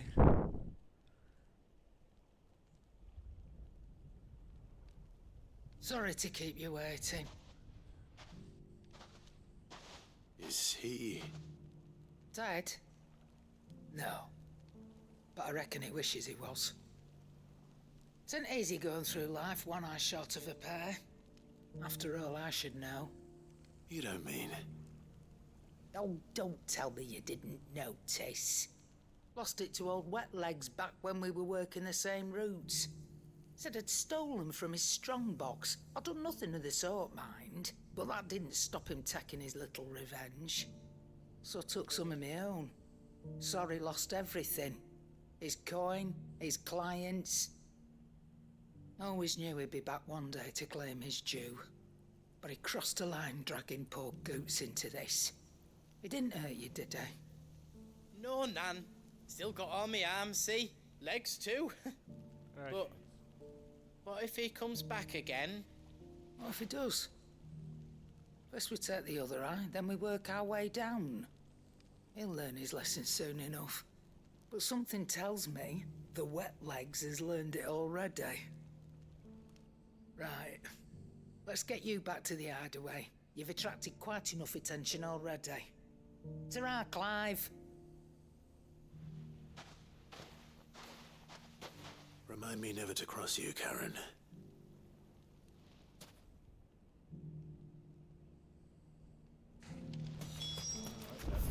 But then there's one over there.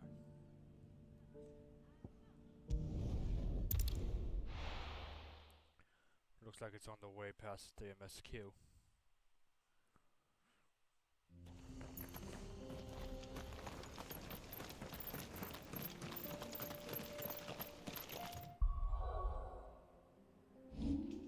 Ah, cool. We can actually teleport now.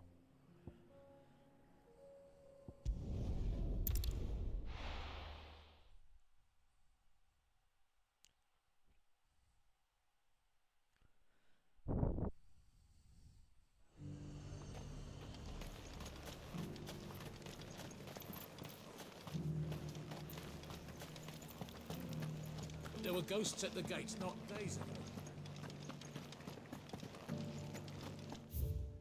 It's on the other side, to the north. You needn't fret. The creatures.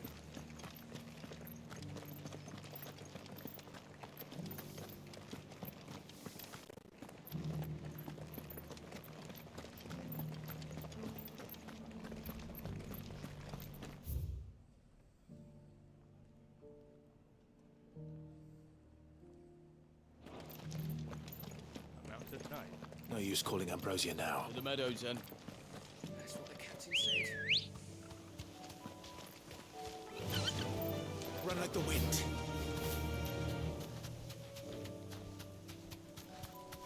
Caution, brother. Hippocrates said I should be able to find what I'm looking for somewhere nearby. Bright blue dragons and bright yellow flowers. Should be easy enough to spot.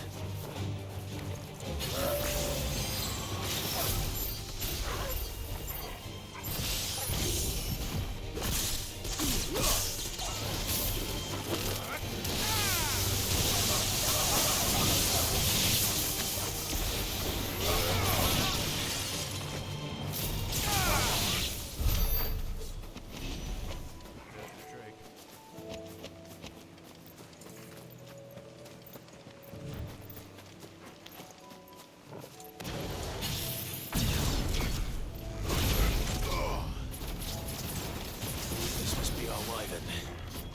All right. Let's get this over with.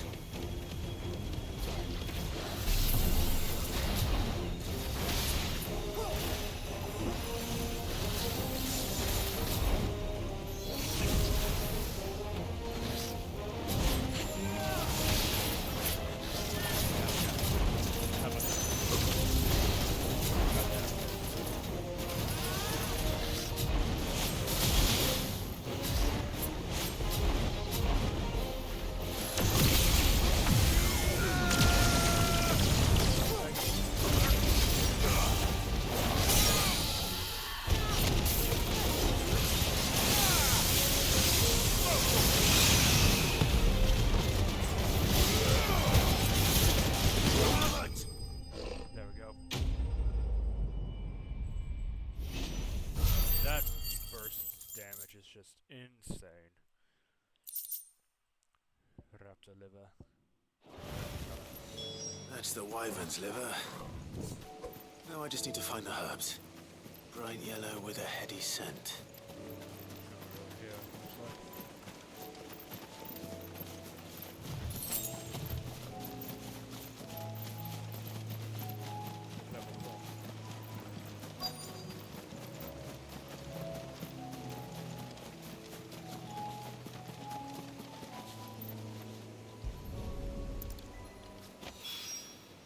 I think that's everything Molly needs to resurrect her recipe. Better head back.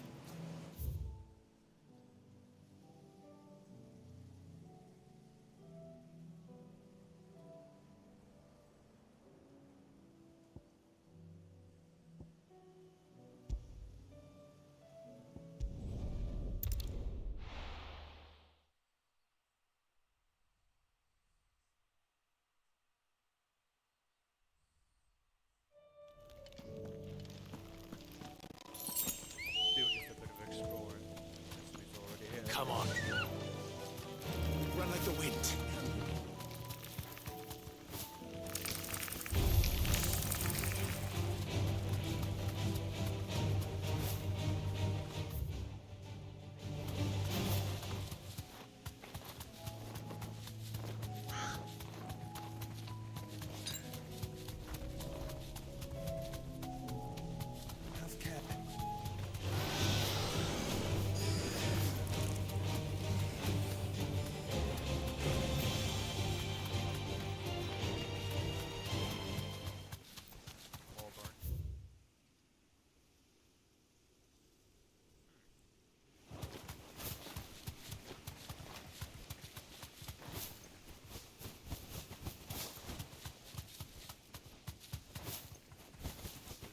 Hunt box down here. Is that why we have a little cove?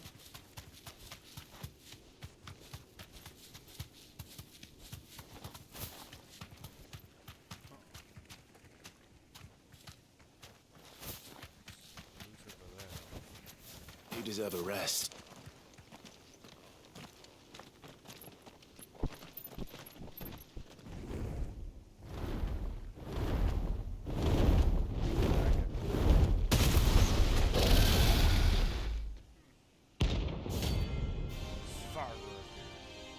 Yes. Got 40,000. Found her. This beast isn't to be trifled with.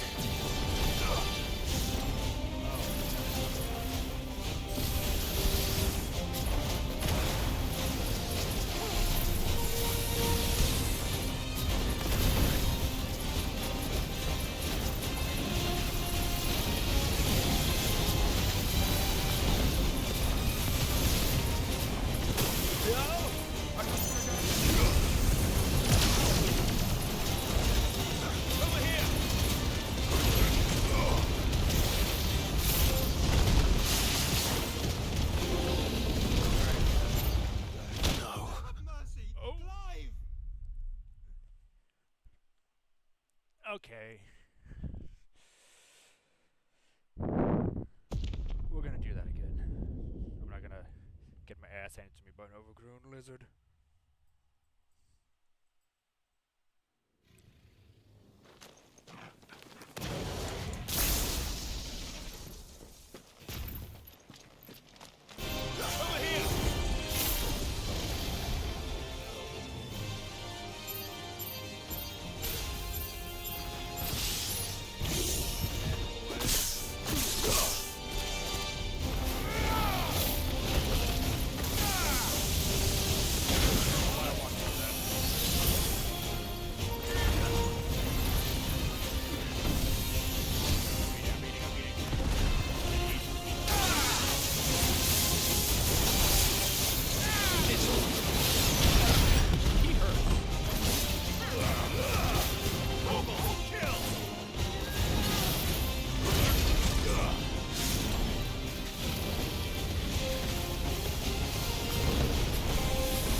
we can't do this.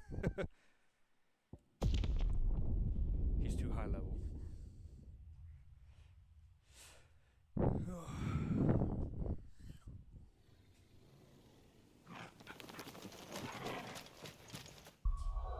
Oh, we know where that's at.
My lord Marquis, is that you? It is you. Then you received my letter. I am Sebastian Rutherford, chief steward of your lord uncle's estate. Of course. We met once before. Yes, my lord. Thank you for coming. And what was so sensitive that you couldn't put it in writing? 1,000 apologies, my lord. I did not mean to offend. I merely... It's all right. Continue. I am here at Martha's Rest, at the behest of your lord uncle, tasked with learning what I am able of the realm's current state of affairs. And what I have learned is grim. The fall of the Mother Crystals has left Storm in a state of utter disarray. The subsequent darkening of the heavens has only made things worse. Akashic attacks, once unthinkable, are now commonplace. The gears of governance have ground to a halt, and without a steady hand on the tiller, the realm threatens to drift into utter chaos. Your lord uncle, however, believes there is a way to avoid this fate, and is determined to see it set in motion. That sounds like quite the undertaking. It is. Hence my having enlisted the aid of several colleagues serving the 7 high houses. Alas... Alas? I have lost contact with 2 of those colleagues already. They are both able-bodied and trained in the sword, yet in these dark times, even that may not prove sufficient to keep a man safe on the road. So you want me to find them? I'll need to know where they went. One I sent to investigate the Republic, the other the old Imperial capital of Oriflamme. That doesn't exactly narrow it down. I suppose I'll start in Dalimil and work my way east. Thank you, my lord. I shall pray for your success and safety.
Yeah.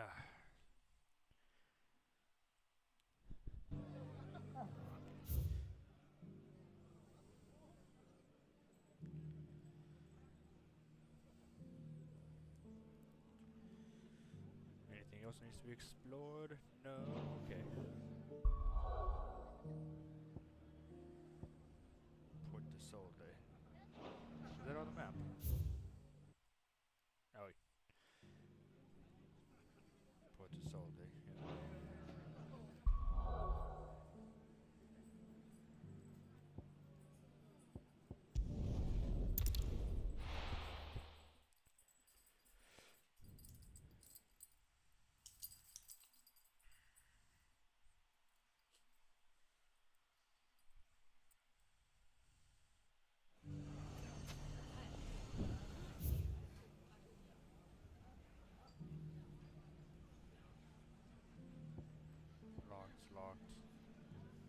Locked. A lot of locked areas. It's not going to be easy finding one man in an entire republic. Let's hope someone here's seen something. Got a hard time putting Mummy, are the bad men going to come back? The gentlemen of the town guard are strapping bunch. Perhaps.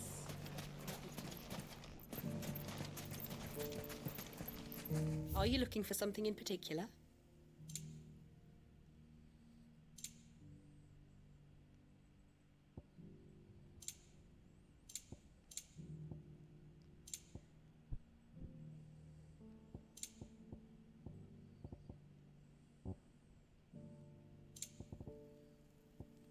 Thank you for your custom.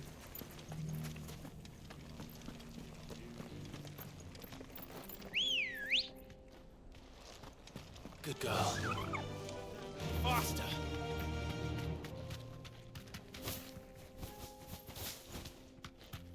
Someone's got himself in trouble.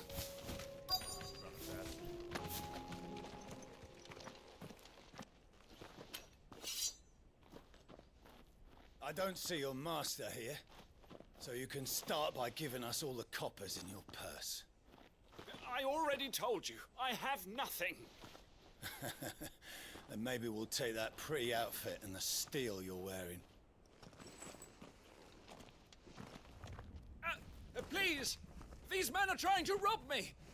I'll deal with this. Thank you. You that one's master, then? If you'd kindly pay the coin he owes us, we can pretend you didn't draw your blade on Republican soldiers. Or you can go back to your garrison and I won't report you to your captain. Oh, you're more than welcome to. He hasn't had many visitors since we slit his throat.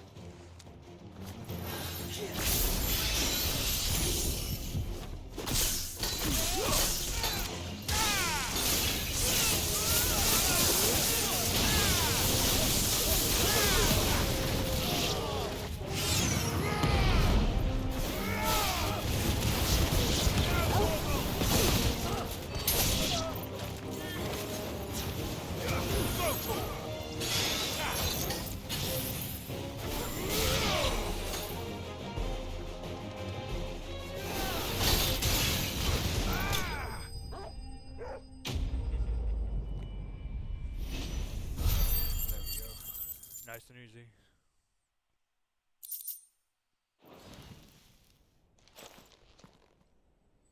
I'd expect as much from Hugo's faithful, but these were men of the fist. Much has changed in the Republican army since they lost their rock. You've seen this kind of thing before, then? Many times. I was sent here to observe the situation. You're one of Rutherford's men. He sent me to look for you. Well, then you have my thanks. I fancy I could defend myself against one, perhaps two, but a whole regiment. I arrived in Dalimil several days ago, but when I called upon the captain of the local garrison to make inquiries, his men confiscated my effects and locked me in a cell.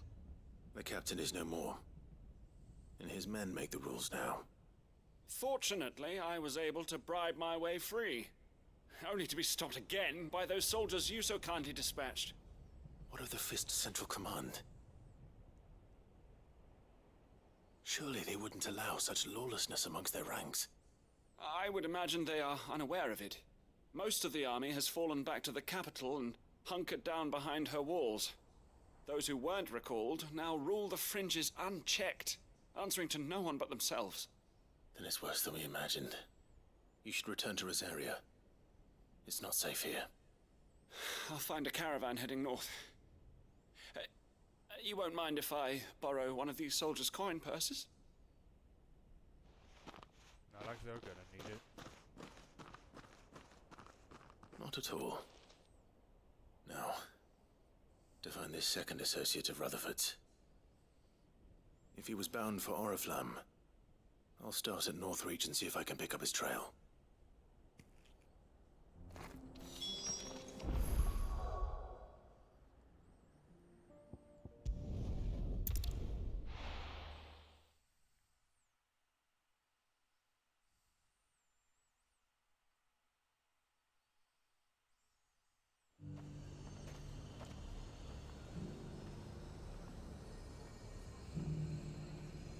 There's a lot of road between here and the capital.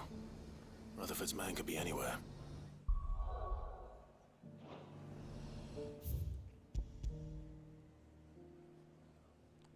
The capital up there.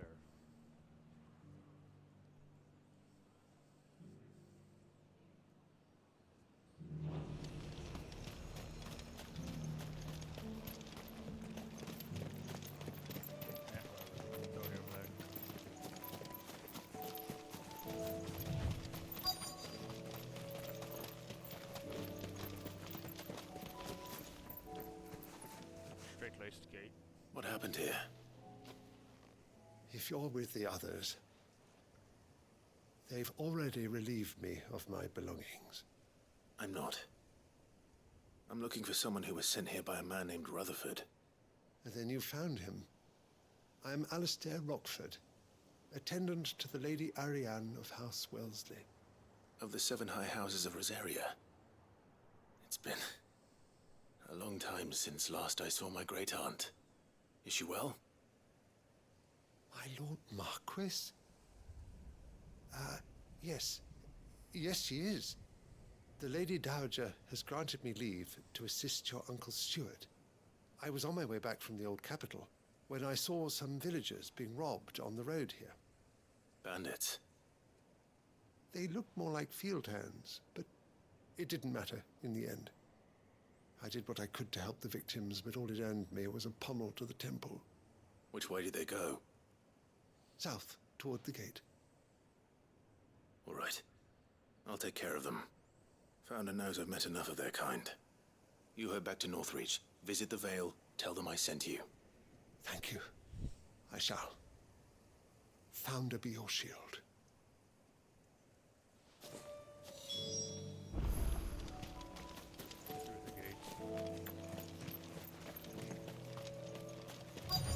They just couldn't resist, could they?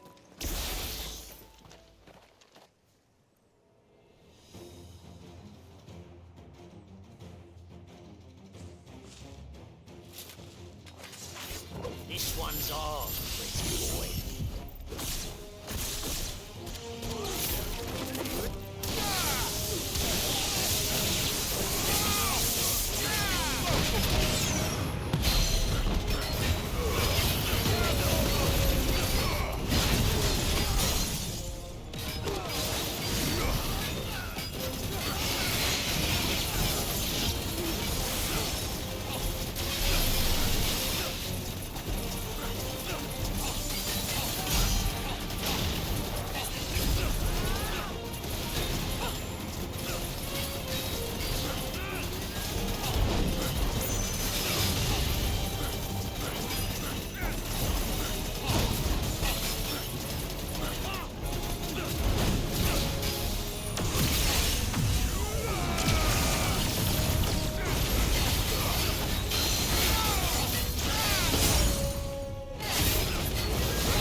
Break for the town while you can.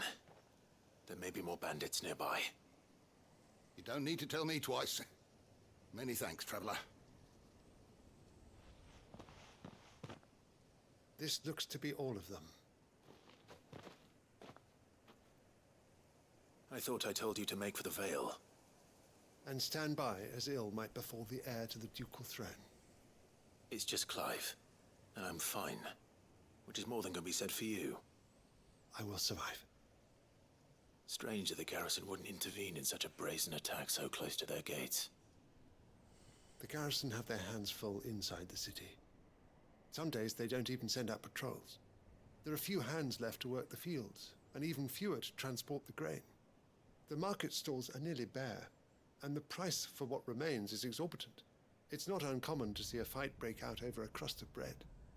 When I said the ones who attacked me didn't have the look of bandits, I meant it.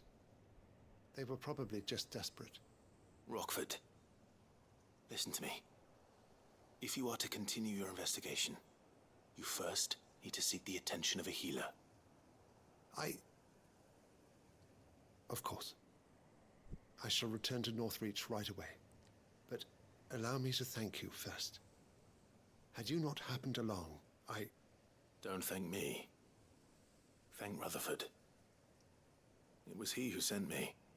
I suppose he'll be wondering where I've got to. I shall send a Bastolus as soon as I'm able. Good day.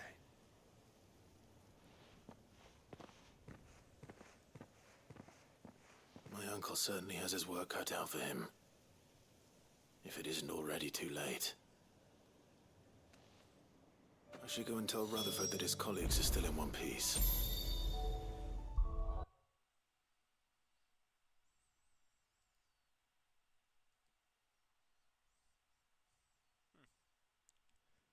Surprised my stream is still holding.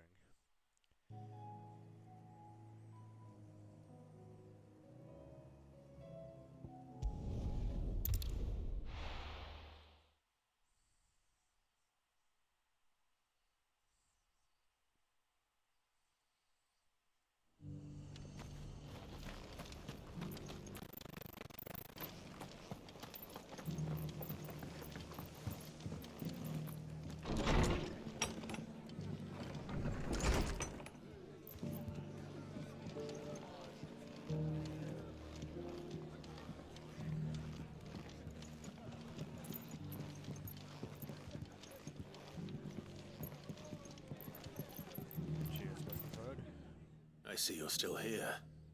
The Rest's location affords a constant flow of traders, and with it, a constant flow of information. Speaking of which, I received word from both my associates. They have resumed their investigations, thanks to you. I only happened to be in the right place at the right time. They both seem to think the realm's prospects rather grim. I am afraid that grim would be putting it lightly. Storm is in crisis, and if we are to free her, we must work quickly. And we must work together. Such is your Lord Uncle's wish. As it is mine.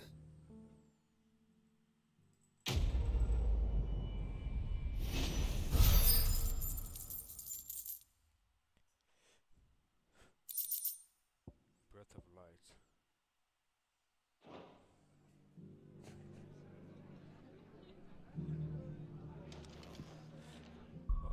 The only other one we can get to.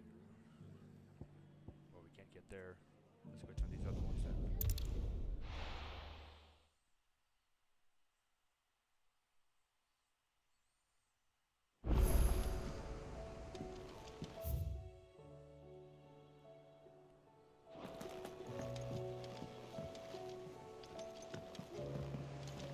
My attendant was with me in the Dominion before I primed.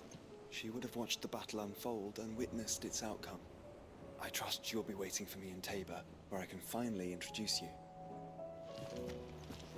Canva's walls will not hold the Akashic Horde for long.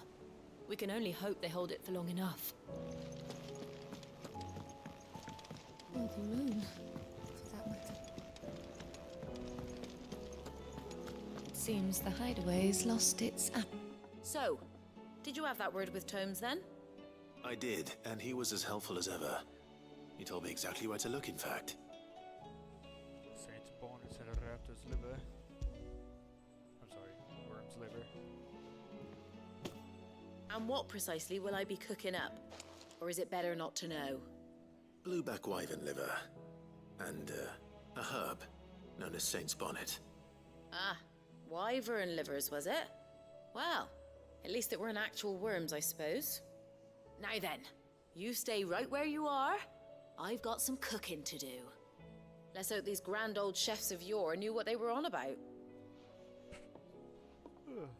Well, last time we did this, we made an abomination. That actually looks a bit better. And here we have it. Fried mortress of skyworm. Ivan's offered to make sure it's fit for consumption. Well, I say offered. He as good as begged. And rightly so. Is there any higher honor than partaking in a slice of culinary history?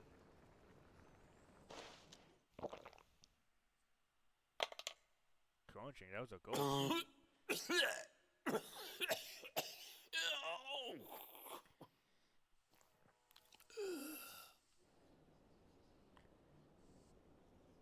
So, not fit for consumption then? What witchery is this?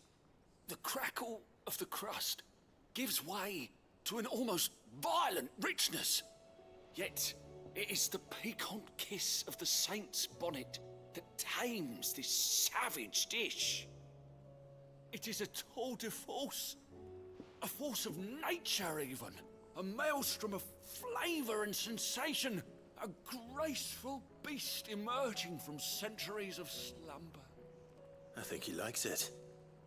Well, I can't quite tell with all that nonsense he's talking. But I reckon you might be right. It was decent then, I take it. Decent? It's remarkable.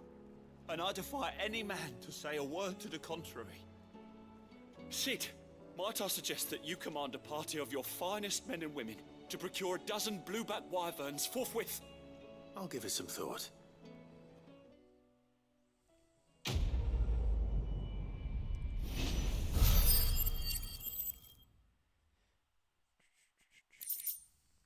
Looks like we can upgrade another ability.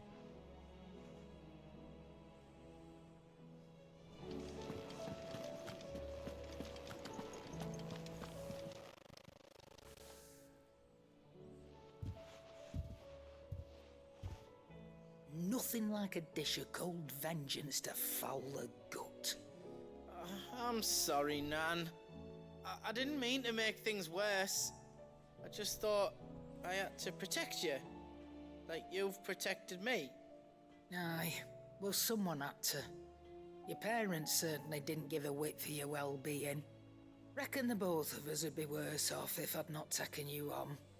You've always been me right eye, Goots. And I'd have you stay that way.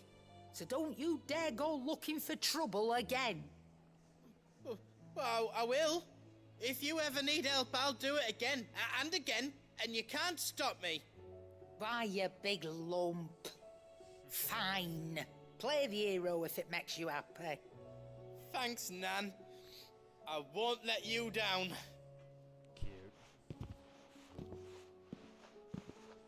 There's nothing he wouldn't do for you. That's as maybe. But if he's ever to make his own way in life, he'll need to start looking out for himself as well. Till then, he'll need people to watch his back, just like you did in Dalamil. Don't think I didn't appreciate that. Of course. His family. Stop it. You make me one good eye, mister. I don't go thinking that'll do you any favours. A potion today'll cost you the same as it did yesterday. Eye for an eye. Oh. Cool.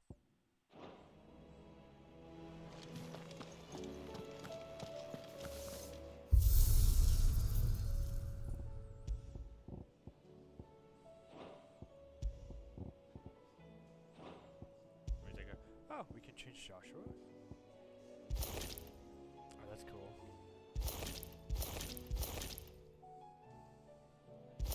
I do kind of like that, though.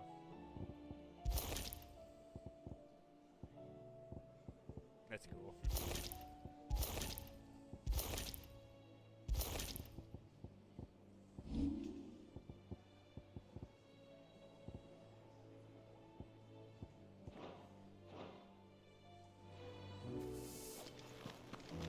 So I guess Joshua is now a stable member of the party.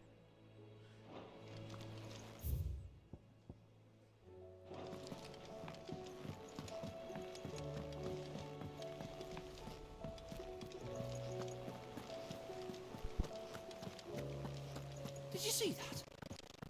Tell me you saw that. I wonder if Dion's gonna be a permanent member of the party.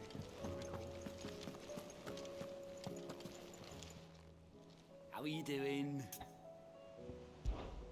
Quick look. Yeah. Oh, okay, I can just... Okay. That's cool. Oh, no, I was lied to.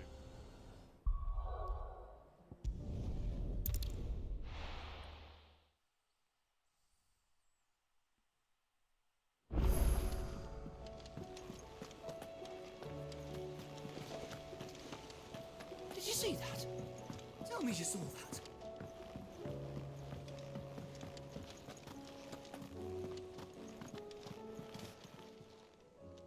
Oh, I wasn't expecting you back so soon. Come to claim your just desserts? Here you are. No risks, no reward. Talisman of Rhyme. The Siege of Stone here. Best of luck out there, Sid.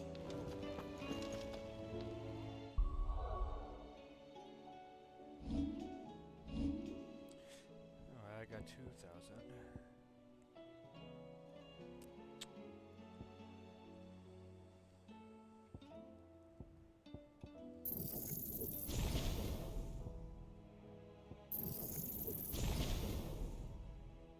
Yeah, we're gonna upgrade the abilities before we unlock the heroic or the ultimates.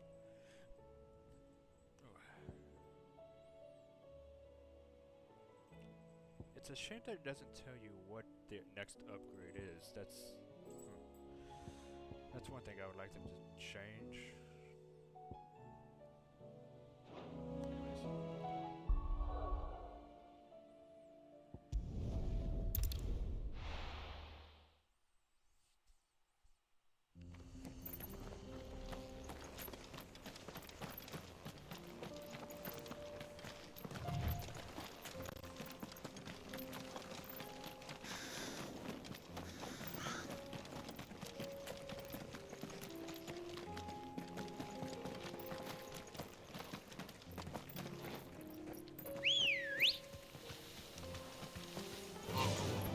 Run like the wind. Go across the top here. We can use the ruins to cross the ravine. Assuming they would allow it, the Echoes have a will of their own. Time to fight.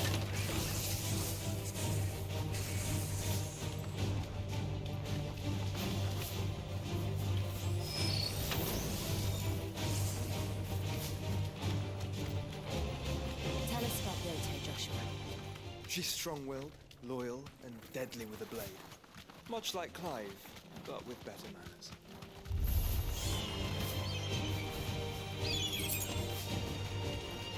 Right over there.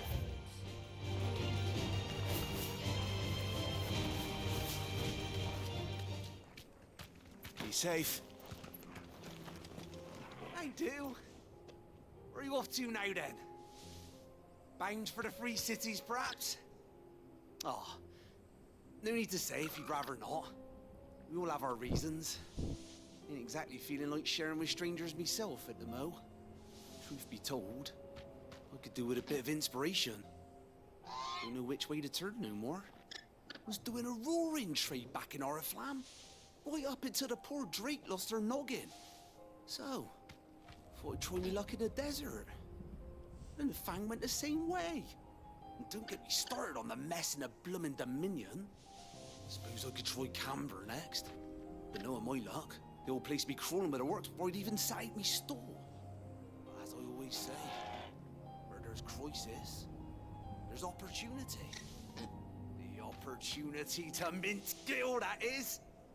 So, where to next? Is there any money to be made in ash? Do orcs even carry Gil? Capitalism at its finest. Can't blame them for trying to make money.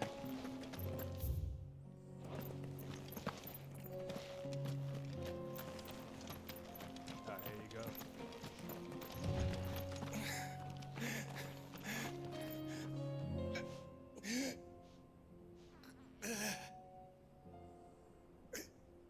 You're injured. What happened here? Where are your comrades? Ether flood up ahead.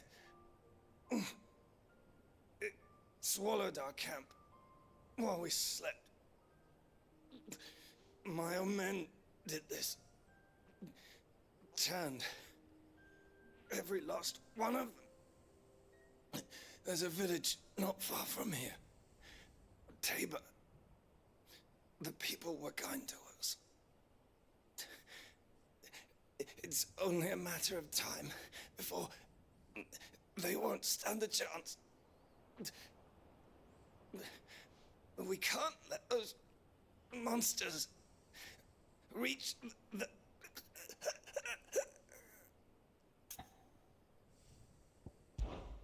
I'll go. You catch your breath. Thank you. Our encampment is up ahead. Just off the track. I can see it with the lights. They must not reach Tabor. Forgive me, Lord Kuka. Rest well, soldier.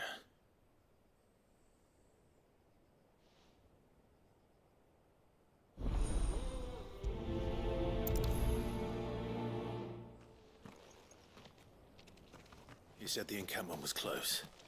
Let's hope the Akashic are still there.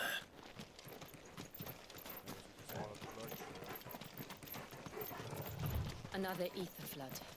They're everywhere now. We can't go around it. Then we'll just have to be careful. Good. Got here in time.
Someone there!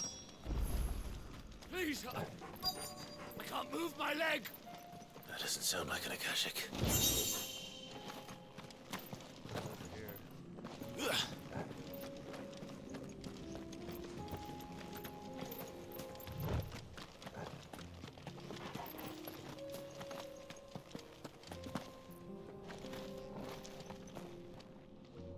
You're with the battalion? I am. I heard the fighting. Are the others? Taken care of. One of your brothers in arms told me what happened and asked for help. Another survivor? Where is he? Tell me. His wounds were too deep.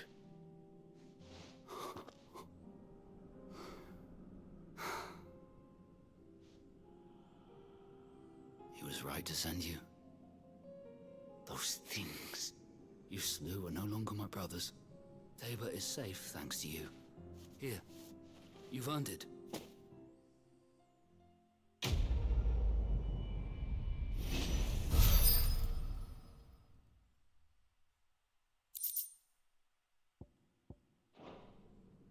You seem familiar. Have we met? You must have me confused with someone else.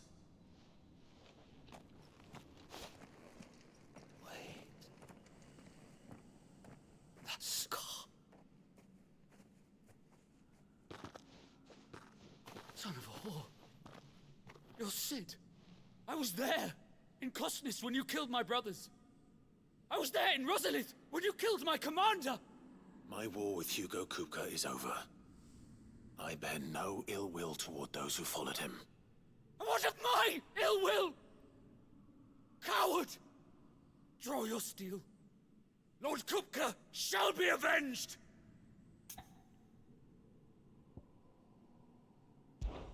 When your wounds have healed and your head has cooled, come and find me if you must. Though I hazard your life would be better spent in service of those who need it. Or have you forgotten your oath to the Republic? My oath? What would you know of oaths? I know how hard they are to keep. Which is why I'm giving you the chance to keep yours. No. I won't be deceived. Lord Kupka told us of your crimes. You are an outlaw. A murderer, not some... Man. Like you or anyone else. I am nothing like you. But if you're not gonna kill me, then go. Leave! Just know that I will find you, Sid.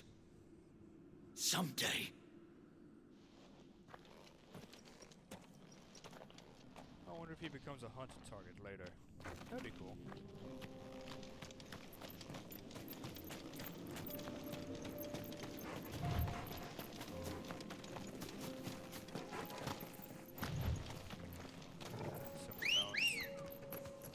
Good girl. He was about to yellow. That's a version. Faster! Oh, he did die.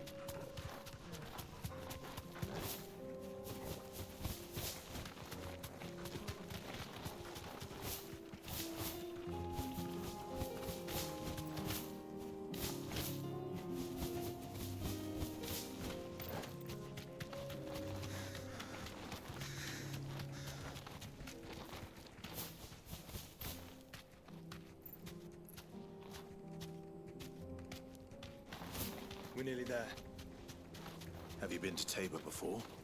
There are a few places I haven't. Welcome, travelers. We don't get many visitors here in Tabor.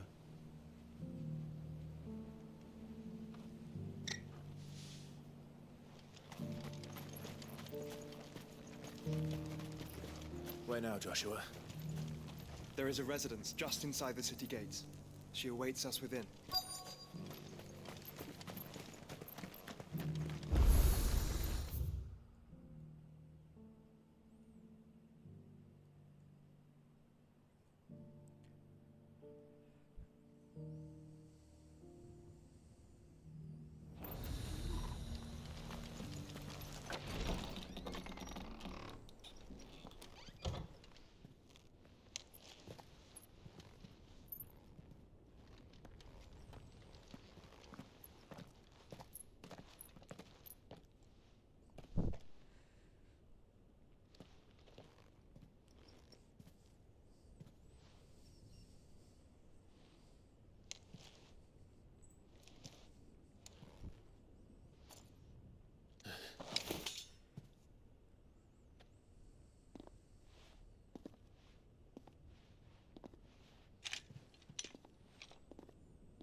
My Lord Marquis, it is an honor.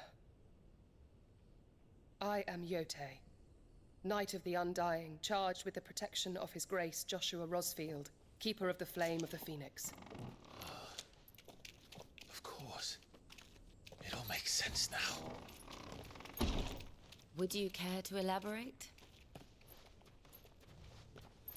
The Undying are loyal servants to the ducal throne. Or more specifically, to its heir. They have served our family for generations, albeit from the shadows. Since their inception, they have been tasked with the preservation and enactment of the rites of ancestral communion. After the events at Phoenix Gate, it was the Undying who delivered me to safety. And since the day I left Rosaria, Yotei has been my constant companion and protector. Without her sword, I would not have survived my journey across the realm. Rise, Lady Yotei.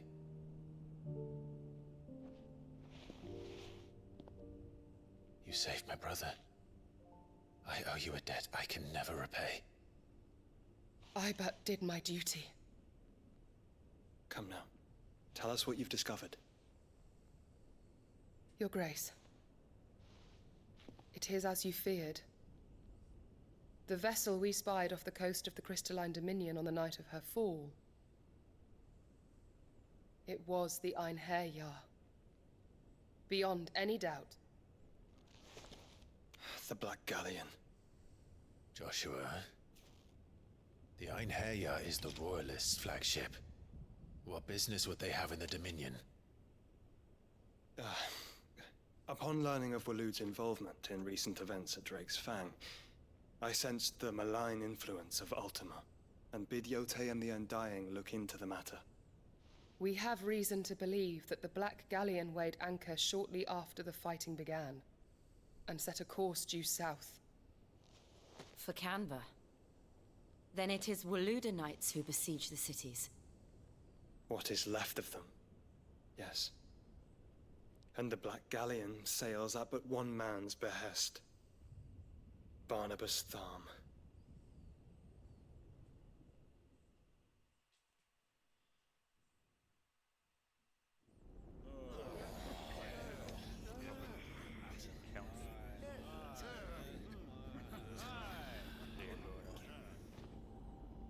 But are we truly safe here in the Agora? The city guard have been paid, if that's what you're implying. All the more reason for them to run. Well, you are free to leave, Lord Minister. Markets abandoned, warehouses aflame, blackened hulls choking every port in the capital. Canva is ruined. The realm teeters on the brink of chaos, and all you can think about is commerce! Forgive us! We were not aware Dhalmekia now subsisted on charity! How dare you!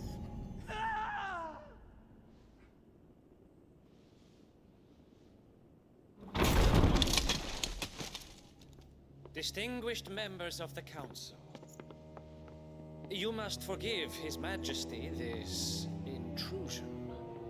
What is the meaning of this? A trifle crowded, but I fear it will have to serve, my liege. Very well. My colleagues, do you not see? The king! He has come to save us from the Akashic! I don't think so.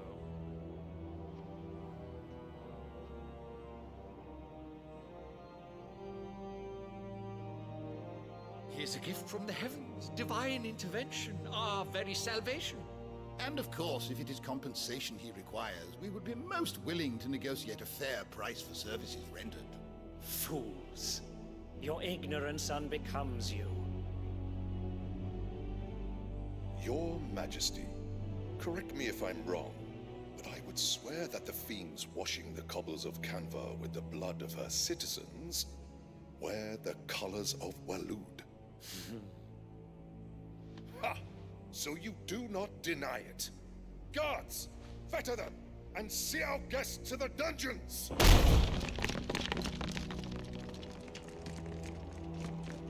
Enough.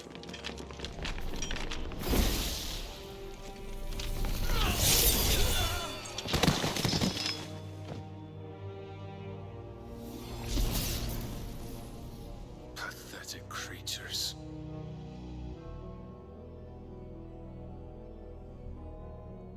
That you should imagine yourselves worthy of salvation. The girl is still here, somewhere in the city, her consciousness fair dripping with her late father's hubris.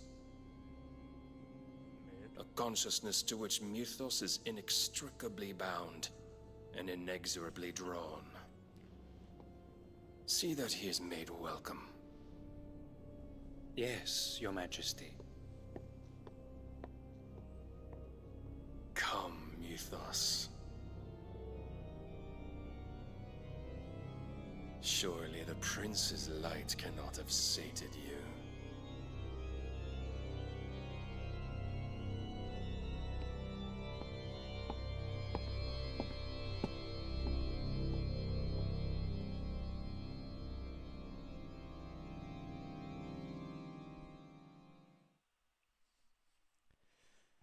Well, Conrad's gonna be in a bit of hell when we come back.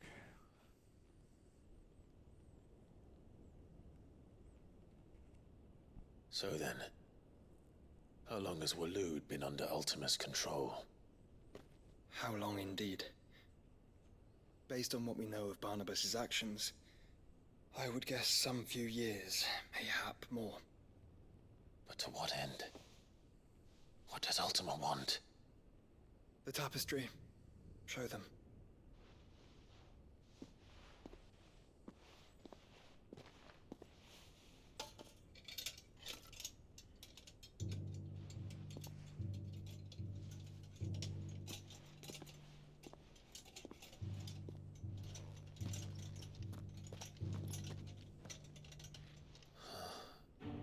By the flames.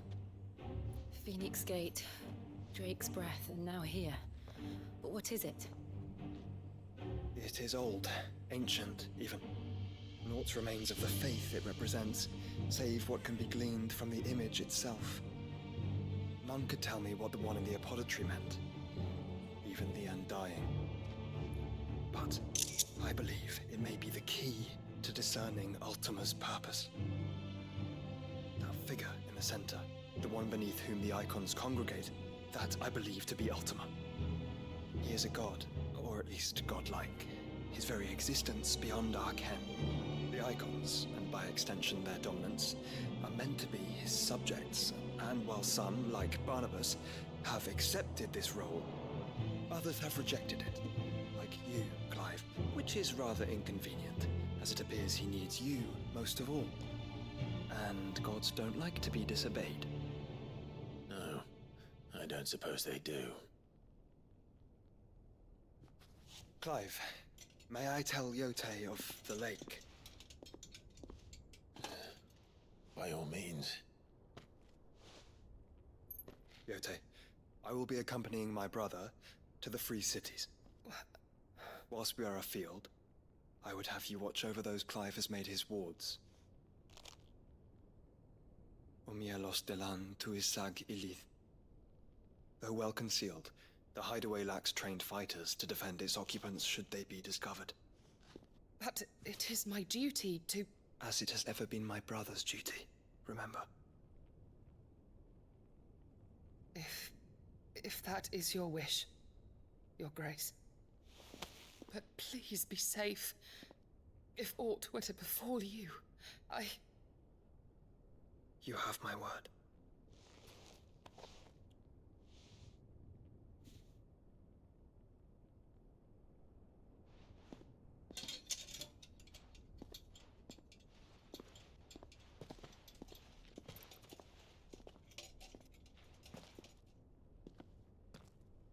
Farewell, my lord, my lady. We are in your debt, Yote.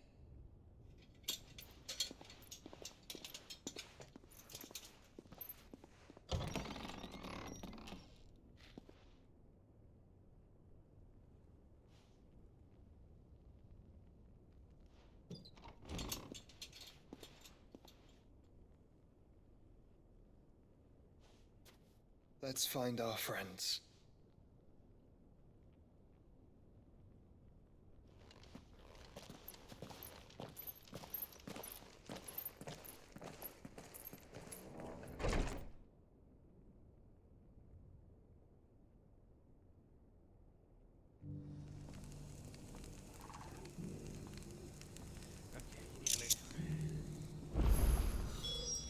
She cares for you very deeply.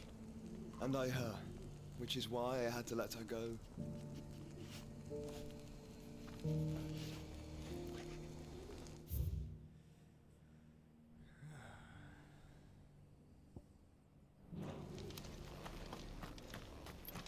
Opportunity beckons. Who among you... Is that blade for hire, perchance? Because I have a mind to make a killing. Figuratively, I hope. Well, yes and no. A passing caravan carried with it a rumor most fortuitous for one in my trade, that an elder Dread Evis had been sighted in the fields of Korava. Dread Evis are aggressive beasts. Compelled as they are to acts of violence, few survive to maturity, but those that do develop a hide of phenomenal value. A hide you want to sell? Eventually, yes. Though I would have it tanned first that it might be crafted into marvels the likes of which the world has never seen. Dread Evis skin is a rare thing indeed. But the worked hide of a well-aged beast, now that would fetch such coin that Gilbert himself might weep with envy. Bring me that beast's skin, and I will share with you the bounty of our combined labors. All right. I'll hunt your Evis. Of course you will. When one lives in such troubled times, it is a fool who lets opportunity slip his grasp. Leave Tabor through the east gate, but take the path that branches west. Once you reach the checkpoint at Tovany, you are a mere stone's throw from the fields of Korava. I eagerly await your safe, and above all, triumphant return.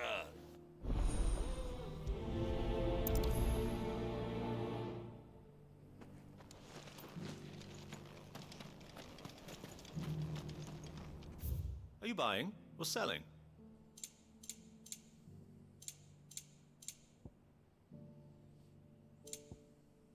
Take care. There's another one. Further up ahead.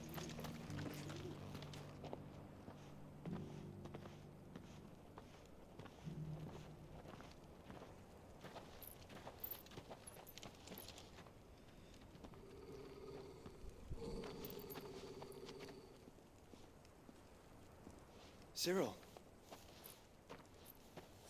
How fares the search? Well, Your Grace, my report shall be with you ere long. Ah, yes. Yotei is otherwise engaged, at my behest. And the duty of wardenship? Fulfilled. For as you see, I've been reunited with my first shield.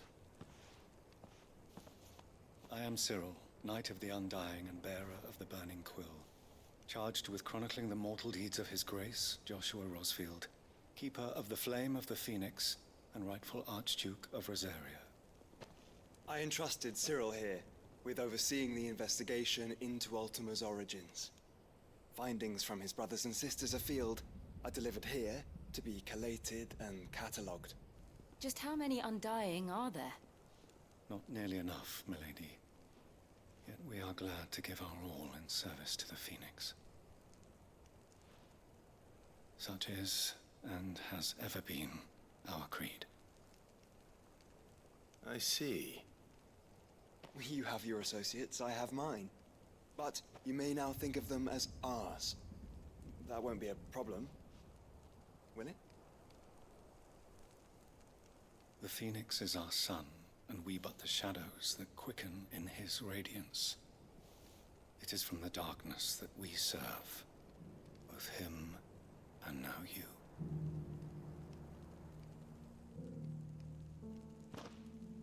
Pray accept this token. The Phoenix down.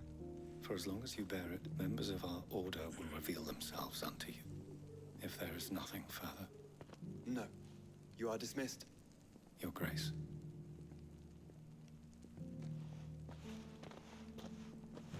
To Canva, then. We'll talk about this later. Cyril's very, You certainly keep strange bedfellows, Joshua.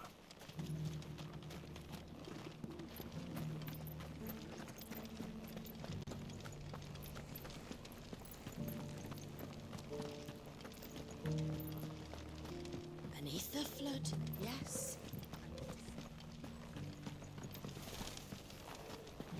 How are those new boots treating you? They're fantastic. You there! Soft as phoenix The down, strapping but tough as lad boiled with the bone. sword. Finally. No one was paying me the slightest heed. Is something wrong? At the university, the students would hang on my every word. Sadly, this far from home, I'm just a vagrant greybeard. The university? You're a scholar. A specialist in ancient cultures. The most accomplished in all Valisthea, some have said. Not that I look the part in these tattered rags. In my heyday, no obstacle could have kept me from my studies. Yet here I am, a wizened windbag, bested by the many steps of Tabor. The answers I seek lying just beyond my enfeebled reach. Would you do an old man a kindness and brave the stairs in my stead? You'll be amply rewarded, of course. Climb the stairs and... And memorize a few inscriptions for me, assuming you know your letters, that is. Some courteous soul is rumored to have carved clues to Tabor's rich history into stones dotted about the village. 3 of them, to be precise. 1 each to the north, south, and east.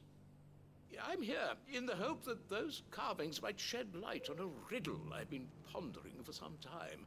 Namely, the otherwise undocumented origins of Tabor's unique people. People quite unlike those of neighboring lands. I can't promise I'll remember everything perfectly. Remember what you can. I'll piece together the rest. Make for the domed pavilions, and you'll have no trouble finding the stones. That's gonna be something we're gonna get to tomorrow. We're gonna go ahead and stop for today. Pick it up tomorrow. Hopefully I can wake up earlier so I can get more of this done. Anywho.